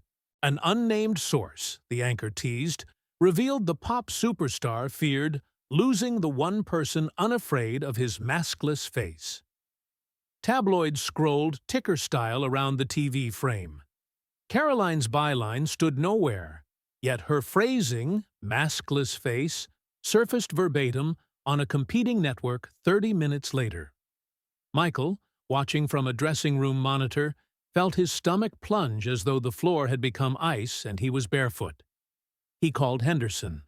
No answer. He tried the studio switchboard. Busy signal. Finally, he switched off the television and stared at his reflection, searching for cracks that journalists had apparently seen before he did. Night bled into the storage yard. Elias crouched in the doorway of the Airstream, tossing each envelope into a coffee can and lighting them with a roadside flare. Flames licked the paper into twisting ribbons. The smoke smelled of axle grease and lost chances. He did not keep a single photo. His father deserved freedom from the evidence that got him killed. Hands trembling from adrenaline, he trekked 4 blocks to the corner payphone. Quarter in, receiver up. He dialed a number engraved on a hotel's matchbook. The only contact Michael had offered without managers in between. Michael answered on the second ring, voice raw. Eli? I know why my dad died, Elias said, wind whipping the booth's plastic curtain. He kept quiet until they made sure he never spoke again. I'm done repeating that. A long exhale. Traffic thrummed through the handset. I broke my own rule today. Trusted the wrong ears. Then we start new rules, Elias said, surprising himself with the certainty in his tone. No ghosts, no whispers. If we have something to say, we say it ourselves or not at all. He heard Michael give a fragile laugh, half relief, half disbelief. Tomorrow, the singer said. Sunrise. Studio B, the vault room. No press, no suits. We frame our own story. Elias hung up and stepped into the puddled street. The ash from the coffee can drifted over the yard fence, scattering like powder snow beneath the sodium lamps. He watched until the last ember winked, then turned toward downtown, where neon flickered invitation and danger in equal measures. His father's fear had ridden inside him for 14 years. Tonight, in a burned-out trailer, he had released it. Whatever waited at sunrise, He would meet it speaking his own name, loud enough that no one could sell it second-hand. Moonlight pooled across the deserted back lot like spilled mercury, glazing every cable spool and loading ramp with a spectral sheen. The older wing of Soundstage West, long boarded up, unprofitable, half forgotten even by the janitors, stood at the farthest edge, its brickwork fretted with ivy and decades of coastal salt. A single door, warped and sun-bleached, gave under Elias's push. Inside, the air held equal parts dust and ozone, as though the room still remembered the hiss of vacuum tubes. No security lights, no tape machines humming standby, only a lattice of twilight sneaking through broken transom panes and laying crooked bars across the parquet floor. Michael was already there. He sat on the edge of a piano bench, elbows braced on his knees, head bowed so deeply the felt brim nearly brushed the keys. The silence between them had weight, the hush of a church after the last hymn, when everyone is afraid to be the first to stand. Elias closed the door, the latch clicking like a rifle's distant report, and took 3 steps forward. Neither spoke. The only movement was the slow rise of Michael's shoulders with every measured breath. Minutes passed, or perhaps lifetimes. Time behaved strangely inside unfinished goodbyes.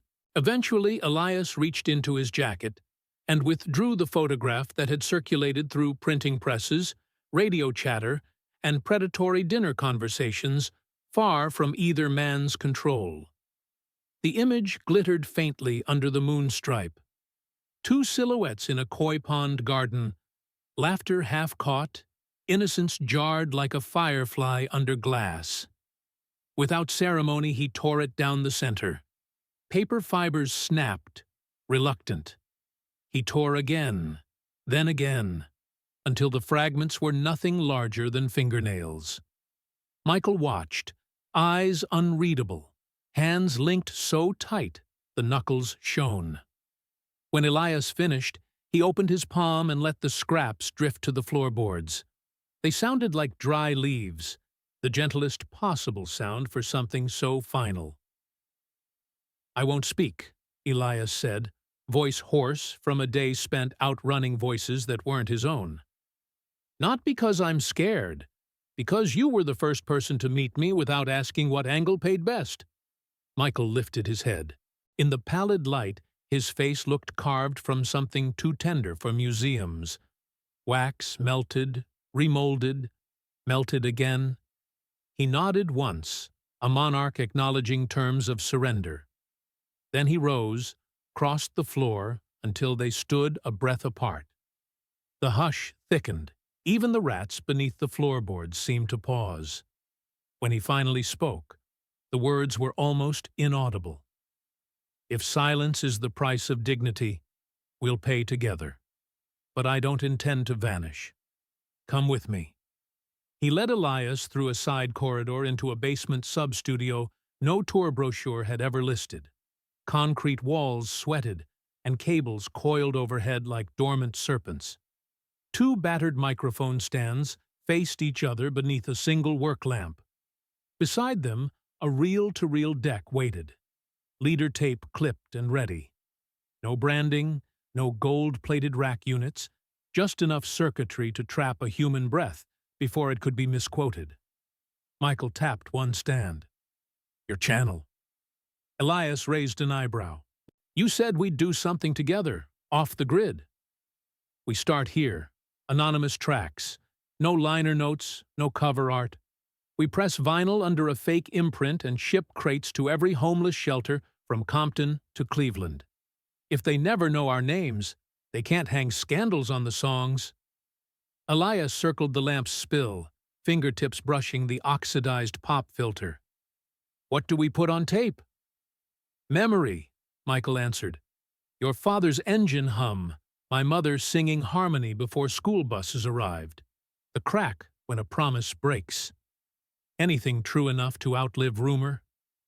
He moved to an upright piano shoved against a wall, pressed one key. The note rang thin, slightly flat, but sincere. We'll layer spoken word and melody. 2 voices, 1 heartbeat. Elias considered. In the near dark, his pupils were enormous, reflecting a resolve neither money nor paparazzi lenses could quantify. No credits? None. And no stage lights. Will you trust that? A smile ghosted across Elias's mouth. Tired, crooked, genuine. 1 condition. Master tapes stay with me until press day. He reached into his boot, produced a stainless steel dog tag chain removed from his father's old toolbox. Hang them around this when we're done. Insurance against another leak. Michael accepted the metal tag. Its surface dimpled from years knocking against wrench handles. Deal. The word emerged with the crispness of snapped glass. Irrevocable. He looped the chain over the reel deck's spindle, letting it clink softly like a promise gaining weight. They stood in silence again, but the texture had changed. No longer heavy with unspoken grievance, instead pliable, ready to be shaped. Michael peeled off his gloves, flexed fingers as if testing new skin, then reached to switch on the lamp's second filament.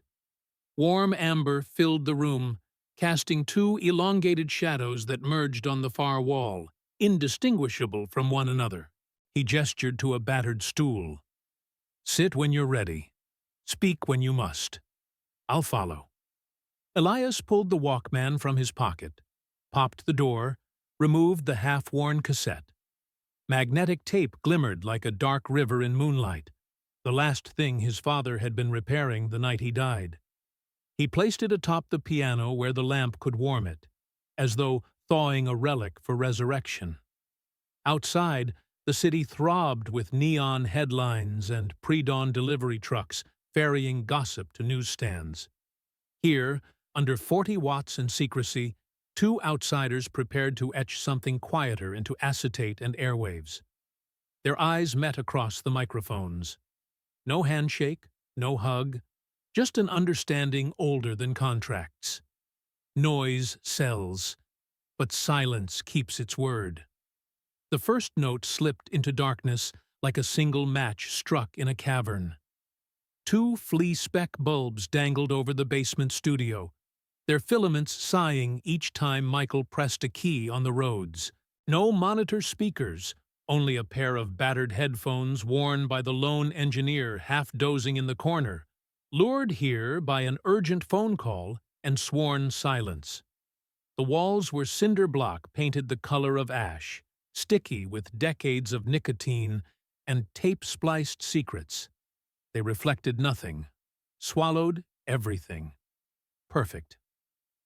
Elias stood behind the second mic, sneakers planted on a rug frayed to burlap. The coil spring pop filter hovered inches from his mouth, smelling faintly of coffee and something older. Breaths captured during sessions that had never been credited. In his fist, he clutched 3 pages ripped from a spiral notebook. The lines were jagged, words crossed out and rewritten in the margins. A poem begun in the airstream at dawn, finished on the bus ride north. It wasn't polished, sand still clung to the vowels, but it was alive. Michael gave a metronomic nod. 2 bars of quiet chord progression floated up, each voicing spare, open, the shape of unanswered questions. The engineer lifted a thumb. Tape rolling. Elias inhaled. He did not attempt a stage voice. He let the air vibrate the way it did when he told stories to engines, coaxing them back from the dead. Crankshaft memory, steel teeth kissing dust, father's knuckles stripped raw on a vow I never heard aloud. The words rasped, low, closer to confession than performance. As syllables unspooled, Michael laid gentle triads beneath them, sometimes dropping the root to leave Elias suspended. The poem trudged through graveyard shifts, the taste of copper in factory fog, a man refusing to sabotage machines even when barrel mouths whispered in his ear. When the stanza broke, a major 7th blossomed, unexpected sunlight between warehouse rafters, and Elias felt his throat tighten. He did not plan tears. They arrived anyway, salted and brief, disappearing into the ragged carpet. Midway through, an ascending scale shimmered from Michael's right hand, cascade of glass beads rolling off a tilted table. He leaned into the microphone, harmonizing not with lyrics, but with breathing, soft ooze that never threatened to eclipse the poem, only halo it. Two voices from different galaxies met on one thin strip of magnetic oxide. At minute 4, Elias read the final line. "I will not trade silence for a coffin made of cash." The Rhodes answered with a single minor second, dissonant enough to sting, resolved immediately downward like a sigh too exhausted for more argument. The room seemed to exhale. In the control nook, the engineer's eyes shone wet behind oversized ear pads. Michael lifted a finger. Wait, and let the ambiance ride for 10 whole seconds. The tape captured fluorescent hum, the distant groan of a compressor starting somewhere in the compound, the tremor in Elias's afterbreath. Then he touched the stop button. The reels coasted, slowing until only inertia whispered. No applause. Instead, Michael pressed his forehead against the cold piano lid. "That's the seed," he murmured. "Everything else will grow from there." Elias folded his pages, slipped them into an empty jewel case, heart anvil-heavy, yet strangely buoyant. For a moment, the basement felt bigger, as though the song had oxygenated stale air. A metallic clatter shattered the stillness. The security door upstairs flung open. Footsteps hammered down concrete stairs. Jameson, the tallest guard, skidded into view, earpiece flashing red. "Mike, you need to move. They've breached the outer gate. CNN's satellite truck and 2 other crews.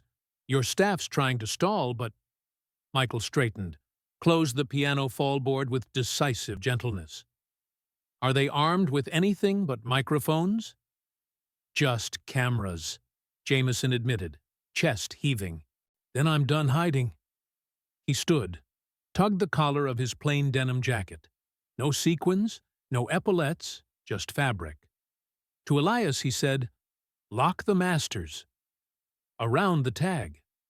Elias threaded the fresh reel onto the stainless steel dog tag, snapped the clasp, and slipped it over his own neck this time. "People will recognize you out there." "They'll see me," Michael answered. "That's different." Together they climbed the stairwell, the engineer scrambling behind with a backup cassette stuffed into his hoodie. At ground level, the corridor opened onto a narrow courtyard. Beyond wrought iron arches, the main drive boiled with commotion. Floodlights panning, reporters jostling, booms craning like aluminum stalks. Raindrops sizzled on hot lamp housings, creating steam ghosts that wandered between vehicles.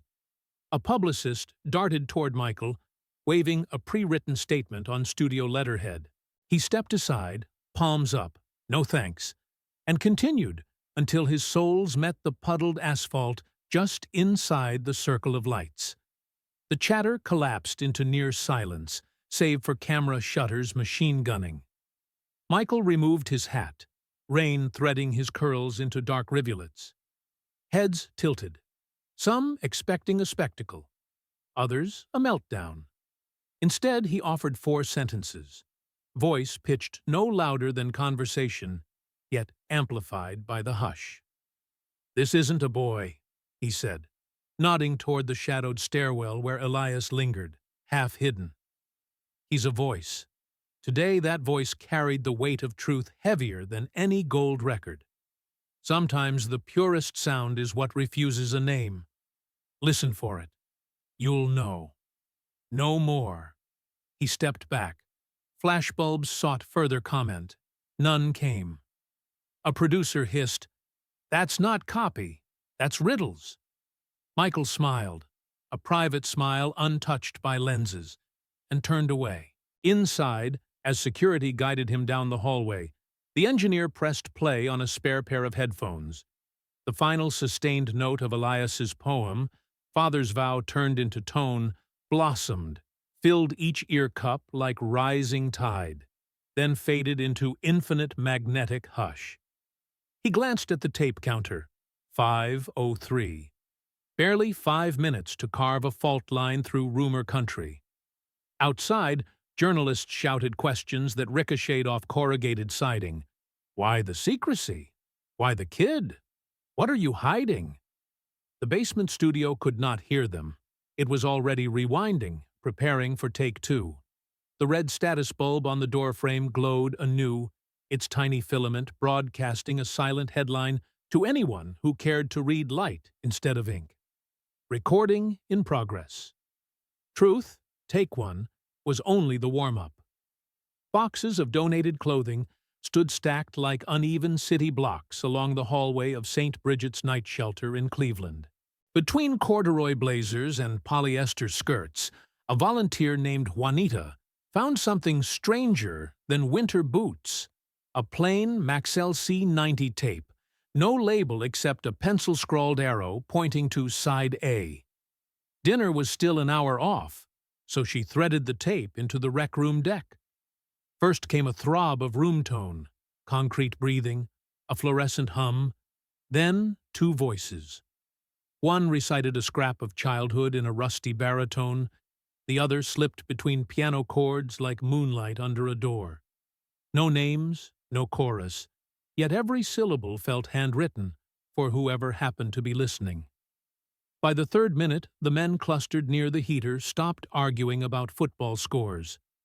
By the fourth, the new girl in withdrawal curled under a blanket and mouthed the words back as if she'd always known them. A week later, a second cassette surfaced at a shelter outside Tucson, delivered in a padded envelope with no return address. Same arrow. Same anonymity. Word spread along soup kitchen networks and freight train grapevines. You hear that shelter music yet? The one that's not on any station? Copy decks rattled, heads aligned, hiss multiplied, but the magnetism held, fierce and intimate, like someone whispering through the cracks of the world. While the mystery traveled, Neverland shrank into a fortress of drawn drapes and unanswered intercom buzzes. Michael woke before dawn, rehearsed riffs no audience would hear, and marked each cassette shipment on a map tacked beside the koi pond window. Blue pins for eastbound copies, red for west. The cardboard continents started to look moth-eaten. He liked that. Holes meant the project was tunneling under borders publicity could not patrol. Then the floor came out. Henderson's audit of gate logs finally returned. An employee badge had unlocked the studio corridor every night. The paparazzi knew exactly where to stand. The badge belonged to Clarence Clutch Morgan, one-time Motown percussionist, twice bankrupt, recently rehired as a grounds electrician because Michael had believed the phrase "old friend" still meant something. Confronted, Clutch folded with a sigh. He'd traded access codes for tabloid hush money. Just until I got back on my feet, Mike. You know I wouldn't hurt you. No shouting followed. Michael listened, head tilted as if trying to locate a leak in distant plumbing, then dismissed security, dismissed Henderson, dismissed even Clutch, who stumbled out clutching a severance check he hadn't earned. After the office emptied, Michael shut off every light and sat alone, letting silence pile up like snowdrifts around a parked car. He wasn't angry exactly. Anger implied fire. This felt more like frost, creeping inward, crystallizing each tendon until movement risked shattering the whole structure. 3 nights passed. Elias noticed the phone stopped ringing. The studio voicemail held only dial tones, and the man who had once trusted him with a real deck now answered questions with half-smiles that never reached their destination. In the vaulted arcade, Cabinets blinked in demo mode while Michael wandered past, shoulders caved inward, eyes on some horizon no one else could see. Elias tried fixes. New spark plugs for the Seville. A double shot of humor about reporters mispronouncing Neverland as Netherworld, even a joke about feeding tabloids into the carousel gears. Each bounced off the glaze that betrayal had blown across Michael's face. Finally, standing outside the sound vault, Elias understood the math. Sometimes distance isn't punishment. It's armor too heavy to share. He packed a canvas bag, socket set, 2 shirts, the Polaroid scraps folded into an Altoids tin. At the threshold he hesitated, guitar case balanced against his shin. The cedar smell, equal parts music store and truck stop campfire, washed over him. He remembered the first night Michael had tuned the cracked spruce top and said, "3 shapes, and you're holding the skeleton of every song." Leaving it felt like disbanding a small, loyal army. The bag zipped. The guitar stayed. He left a note no longer than a spark.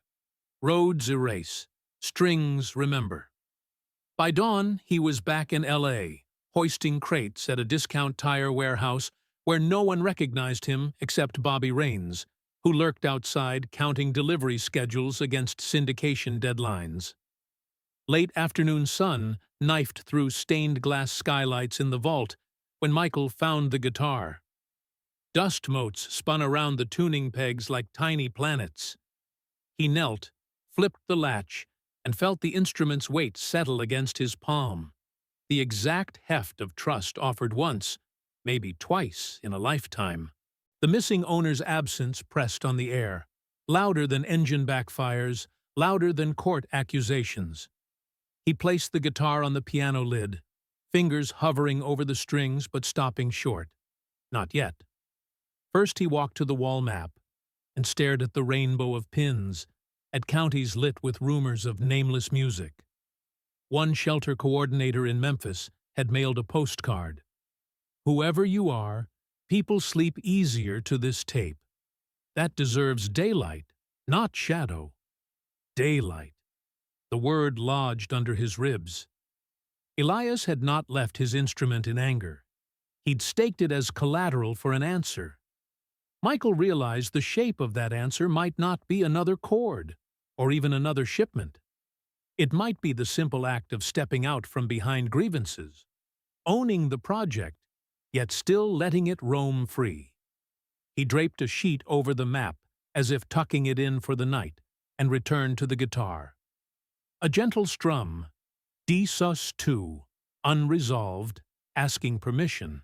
The resonance curved through the vault, bouncing off tape cabinets and settling in the rafters like a homing bird.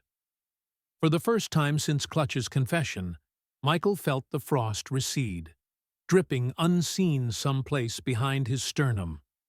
One truth remained unspied, unbroken. Sound could carry farther than betrayal. Sound, and the silence that trusted it. He leaned the guitar against the doorway, where Elias would see it the moment he chose to walk back in, and slid a fresh cassette into the 4-track. The record light glowed ember red. No lyrics yet, only a low E chord swelling under the ceiling like sunrise rolling its shoulders. An unfinished message with an address already waiting. Answer in kind. Strings remember. Rain the color of welding sparks scudded over Neverland's western ridges, while Michael climbed the attic steps to the smallest room in the mansion.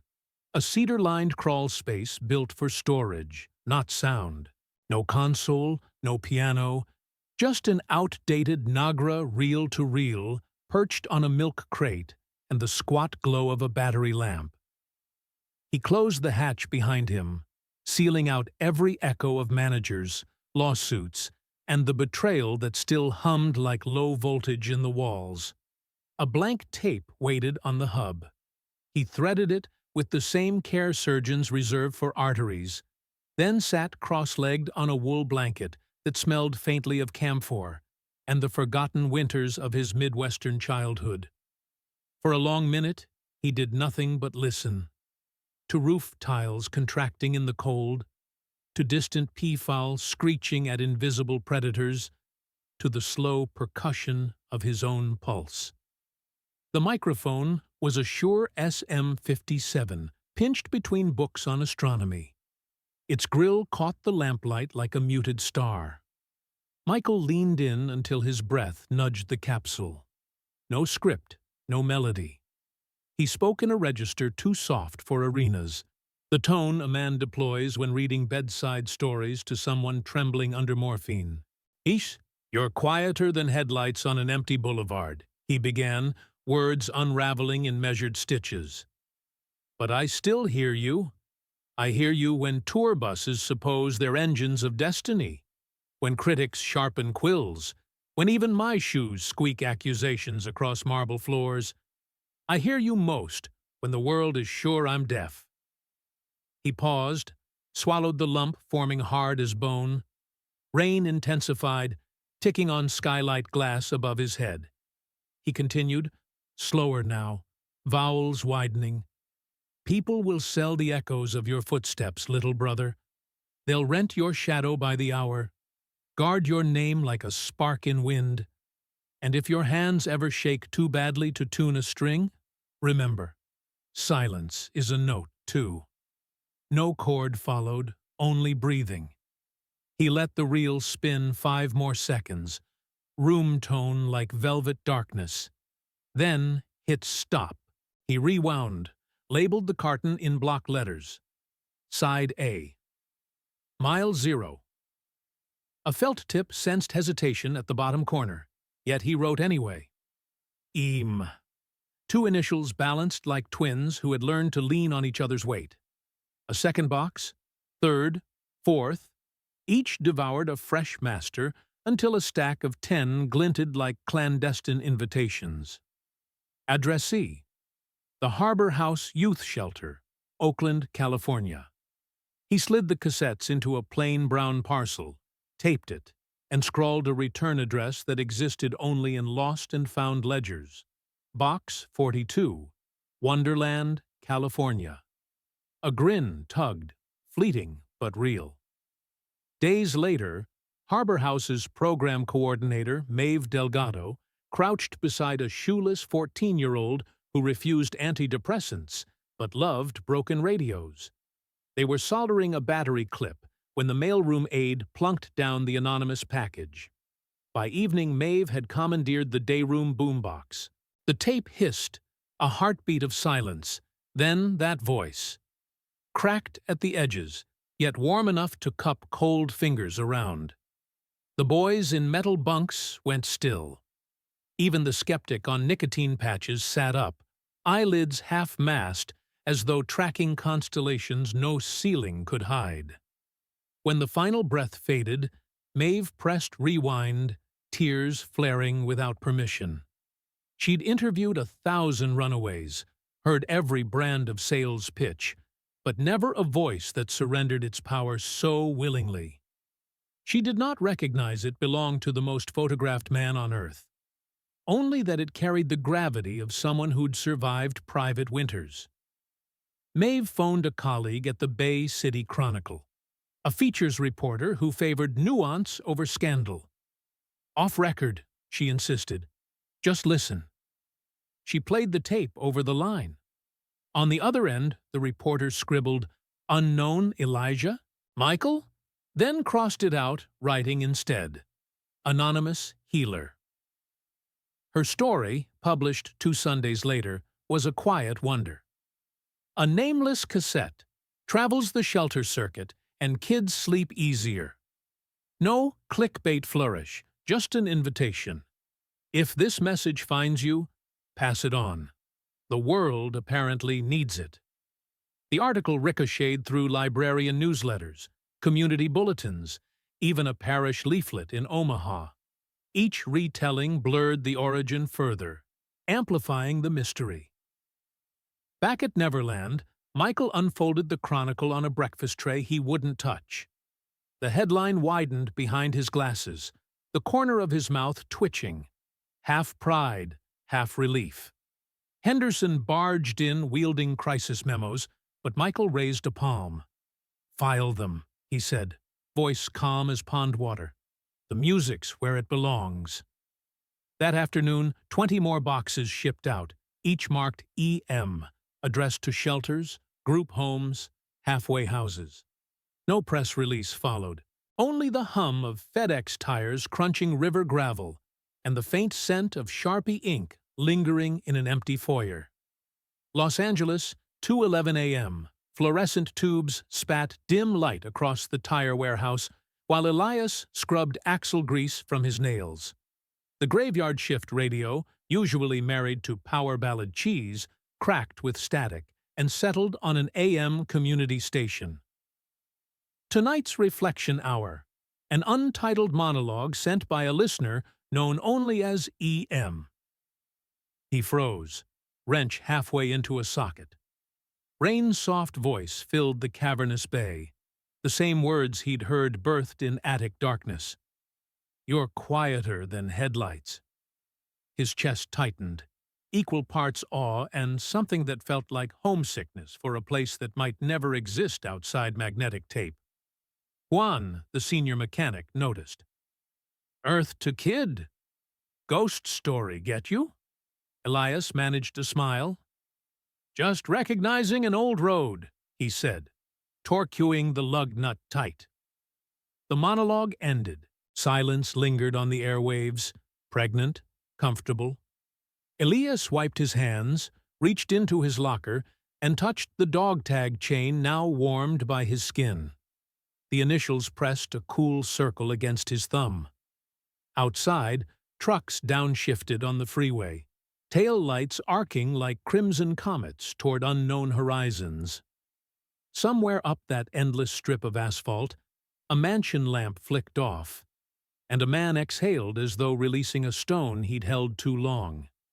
No applause followed, no ticker tape. Just the rhythmic drone of tires against rain-glazed blacktop, carrying anonymous music toward its next sleeper. And maybe, like a compass with no north, back to the one who still heard without needing a single word. Elias lingered in the warehouse parking lot until dawn rinsed the sodium glow from the sky, replaying the midnight broadcast inside his head the way mechanics replay engine knocks after the ignition dies. The voice on air, the attic voice, had traveled hundreds of miles to reach a battered boombox in South Central. Fred the forklift foreman teased him for walking around with moon dust in his ears, but Elias just tucked the dog tag reel under his shirt and pedaled across town to St. Gabriel's, the derelict garage the parish leased for $1 a year on the condition someone keep the graffiti at bay. 3 months earlier, the place had been a husk filled with busted lawnmowers. Now, half a dozen teenagers swarmed the bays most afternoons, sanding fenders, swapping oil pans, discovering that a torque wrench in the right grip could drown out neighborhood sirens. The only rule was printed on the door in automotive touch-up enamel. No questions about yesterday. Engines start from zero. Elias unlocked the chain, raised the corrugated door, and inhaled the aroma that had parented him. Valve grease and cold steel warming in sunlight. He spent the morning teaching Rosa's boyfriend how to chase threads on a stripped lug. At lunch, he repaired a Walkman for Marisol, the runaway who refused eye contact unless music was involved. He didn't mention the anonymous tapes. He just replaced the capstan belt, slid in a fresh AA, and pressed play. Her smile flickered like a pilot light catching. 400 miles north, on a Culver City soundstage chilled to refrigerator levels, Michael rehearsed the final camera block for a music video premiere ABC planned to unveil during May sweeps. 20 dancers snapped through knife-edged formations. Pyrotechnic cues stuttered overhead. Every beat landed on time, yet something felt arid, like choreography practiced in a vacuum chamber. Between takes, production assistants fluttered around him with lint rollers and policy memos about maintaining brand resilience after the shelter tape anomaly. He signed what they asked, nodded at lighting adjustments, and felt the same hollowness that echo-tested arenas could not fill. During the dinner break, he slipped into an unlit corner behind an LED scrim, pulled a cassette from his jacket. Side A labeled simply, Chakchur Tuits, Wrench, Chakchur's Prayer, in Elias's handwriting, and let it spin on a pocket recorder. No headphones needed, he held the tiny speaker to his sternum, letting the vibrations traverse bone rather than air. A Fender knockoff strummed in 3/4. Then Elias's unpolished tenor described the patience required to free a rust-frozen bolt without snapping it. You warm the metal, talk it loose, promise it a different future. The metaphor was so nakedly earnest, Michael felt his throat constrict. A stage manager shouted for places. He took a cleansing breath, pocketed the tape, and walked back beneath the lighting grid, all mirrors and lasers, surrounded yet unfelt. That night, the rehearsal footage looped on an editing monitor while executives debated color grading. Michael slipped away to the wardrobe trailer and dialed a number the phone company had disconnected months earlier. It rang anyway. St. Gabriel's carried a rotary line held together by electrician's tape and stubborn grace. Elias answered between torque specs, voice rough from shouting over impact guns. Michael didn't announce himself. The line hissed. A train horn moaned in the distance on Elias's end. "You still have the guitar?" Michael asked, barely above whisper. Silence, then a soft chuckle. "Strings, remember. Yours need tuning?" Click. The call ended, but the question stayed, coasting through the coiled phone cord, bouncing off insulating walls, refusing to die. Dawn painted the warehouse district mauve. A courier van glided to the curb outside St. Gabriel's and deposited a padded envelope addressed to A. M Workshop, hands only. Inside lay a single Type 2 chrome cassette, leader tape unmarked, clear splice visible, meaning it held nothing but opportunity. A note, written in charcoal pencil on craft paper, said, "Track title, For the One Who Hears Without Words. Fill the silence. M." Elias turned the cassette over in his palms, the way a jeweler tilts a raw gem under multiple lights. He dismissed class early, promising the kids break-bleed lessons tomorrow, then locked the roll-up door and drew the blinds. The guitar still leaned in the corner, where a teenager had sprayed it with WD-40 to refresh the soul. Elias sat on a milk crate, slung the strap over his shoulder, and waited until the room's ambient clatter subsided into the electric hush of fluorescent ballasts. He pressed record. The reels began their endless figure 8. No count-in, no click track, just fingers searching fretboard grain. He chose an open D-Add-9, a chord that sounded like windows being unlatched. Soft, percussive hits followed. Thumb slaps on the soundboard mimicking the hydraulic hiss of a floor jack. At the 2-minute mark, he spoke. Not lyrics, but roadside observations.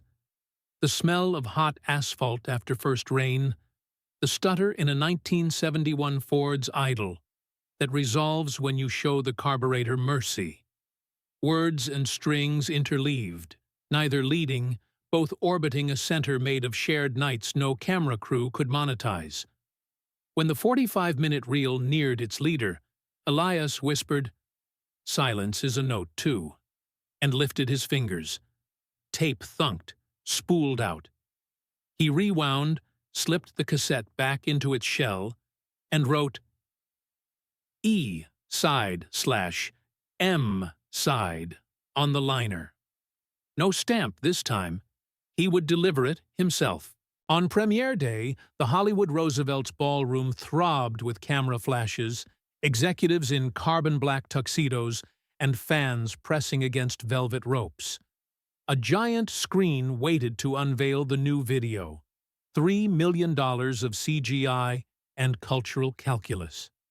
Backstage, stylists dabbed translucent powder on Michael's cheekbones. He closed his eyes, imagining the workshop's acoustics, the way an unplugged guitar tingled against ribs. Showtime. The host's speech rose and fell.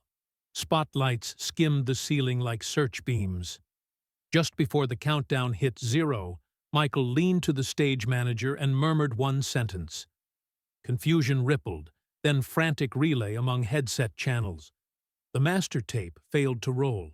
Instead, house lights dimmed to half, and the PA hissed alive with an unmastered acoustic track. Thumb percussion, open-string drone, a young man describing rainfall on wrench heads. The ballroom, trained to applaud spectacle, stood motionless. Oxygen pooled in throats. 3 minutes in, when Elias's voice mentioned promising metal a different future, Michael stepped to the podium. No choreography, no pyro. He said only, "Some premieres happen off stage. Tonight, you're hearing one." He stepped back, letting the song reclaim the silence his words had borrowed. Reporters scrambled for angles. Executives counted the cost in ad revenue lost. Yet among the audience stood a handful of custodial staff who recognized the cadence from cassettes exchanged in alley networks. One of them, a woman who slept in a shelter the year before, pressed a hand to her mouth and let tears do what column inches never could. Outside, a tire warehouse radio flickered. Drivers on night runs tuned their AM dials.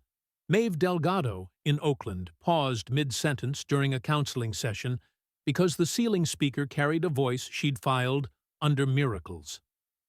The invisible song had found an amplifier none of its guardians planned, and because it arrived without liner notes or glamour, it slipped past cynicism, landing squarely in the space where engines finally catch after months of sputter. Backstage, Michael's manager waved legal briefs like white flags, but the singer only smiled. The quiet, unsellable kind that companies fail to notice until sales graphs refuse to explain loyalty.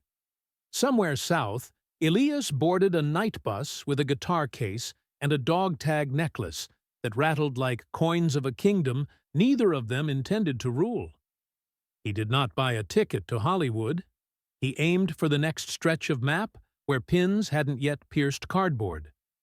Because premieres, he realized, are just turn signals on an endless road.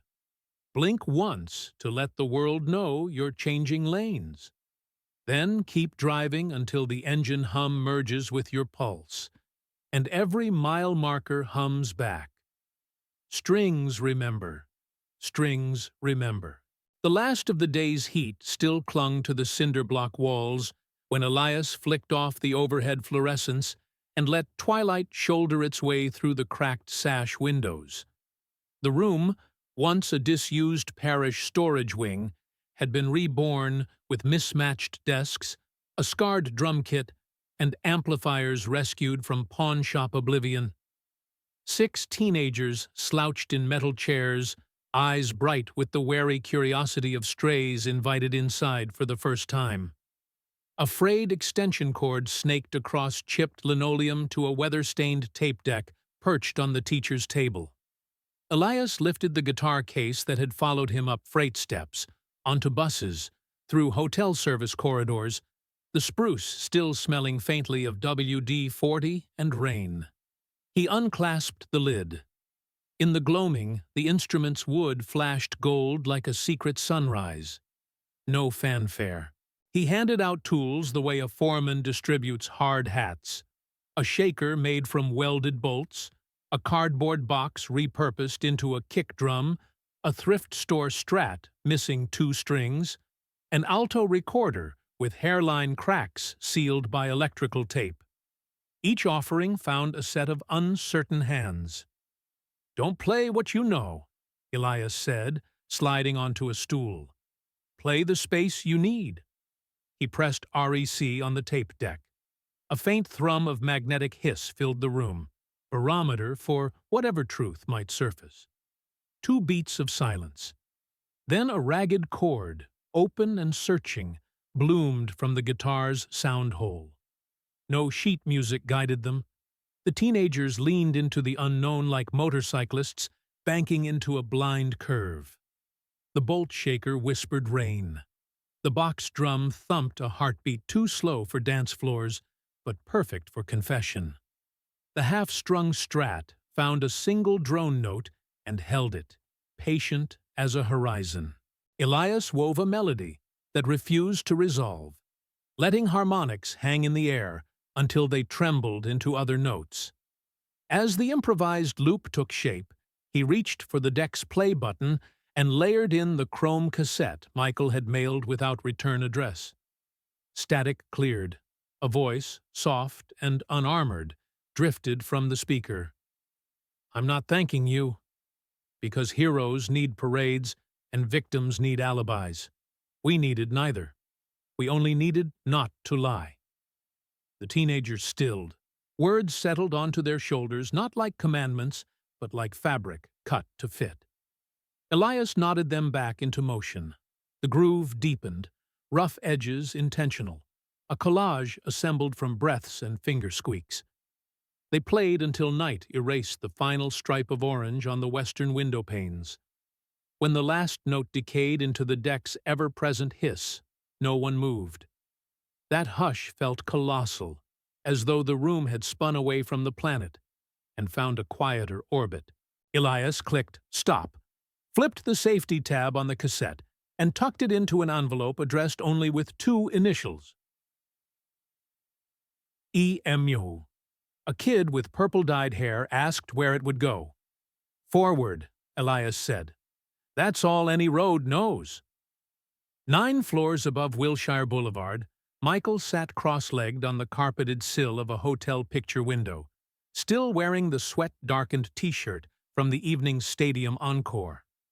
The city below pulsed with car horns, and neon signage reflected in puddles from a half-hearted rain shower. Stage makeup had left pale outlines on a towel tossed over a chair. Sequined wardrobe hung like empty pelts in the closet. He held a second-generation dub of the same cassette against a borrowed Sony Walkman. Ear pads frayed, but functional. Elias's taped voice reached him through the foam. "We just didn't lie. That's the song, Mike. Everything else is echo." The sentence was neither accusation nor comfort, more like a street sign quietly confirming the name of a road he was already traveling. He pressed stop, removed the cassette, and studied its blank label. Under ballroom lighting that afternoon, executives had begged him to print a limited pressing, monetize the myth, chase the chart. He had smiled, shook hands, offered polite evasions. They hadn't understood. Some currents are strongest precisely because no one names them. Michael slipped the tape into a hotel envelope, scrawled "Shelter Library, Kansas City," and slid it under the door for after-hours courier pickup. Then he reached for the phone, fingers hovering before dialing. He wanted to call Elias, say something luminous or practical, maybe warn him that the world was again sniffing for scandal now that a primetime broadcast had gone rogue. He lowered the handset. Songs and engines, he remembered, share one commandment: trust compression. Let silence carry torque. A sliver of moon angled over the parish lot as Elias locked up and crossed to the curb where a 1974 Cadillac Seville waited, its paint more oxidized than blue under the street lamp. Rosa had kept the motor alive while he traveled, feeding it spare parts and faith. The keys in his palm felt heavier than before, as if miles logged in secrecy had thickened the metal. He slid behind the wheel, placed the new cassette, his student's first rough cut, on the passenger seat, and turned the ignition. The starter coughed, caught, settled into a low rumble that vibrated the steering column. He listened a moment, tuning by ear the micro-wobbles of an engine that had already taught him more about resurrection than sermons ever could. One after another, the teenagers filtered out onto the steps, instruments cradled like newfound appendages. Elias flashed headlights once, a semaphore of promise rather than farewell, nudged the gear shift into drive, and eased onto the avenue. The engine note merged with the city's nocturnal drone, indistinguishable to anyone not listening for it. Inside the hotel room, Michael cracked the window, even though HVAC vents blew refrigerated perfection. Distant traffic carried the faint burble of a V8, accelerating against a yellow light. He imagined it was the Seville, imagined Elias steering toward some unlit segment of map immune to paparazzi, imagined a cassette spinning into dawn, while 6 teenagers kept time on borrowed tin. He smiled, small, involuntary, wholly unpracticed. Then he turned off the bedside lamp. Darkness settled, companionable and unbranded. No applause filtered through the glass, only the city's irregular heartbeat. And, below that, the barely audible phantom of an old Cadillac pressing toward whatever horizon existed once microphones went mute. Silence held. Somewhere beyond the window, a starter motor whirred, cylinders fired, and the low, steady growl of a well-worn engine threaded itself into the sleepless downtown night. Moving on, unannounced, with nothing left to prove except that it still, against every prediction, ran.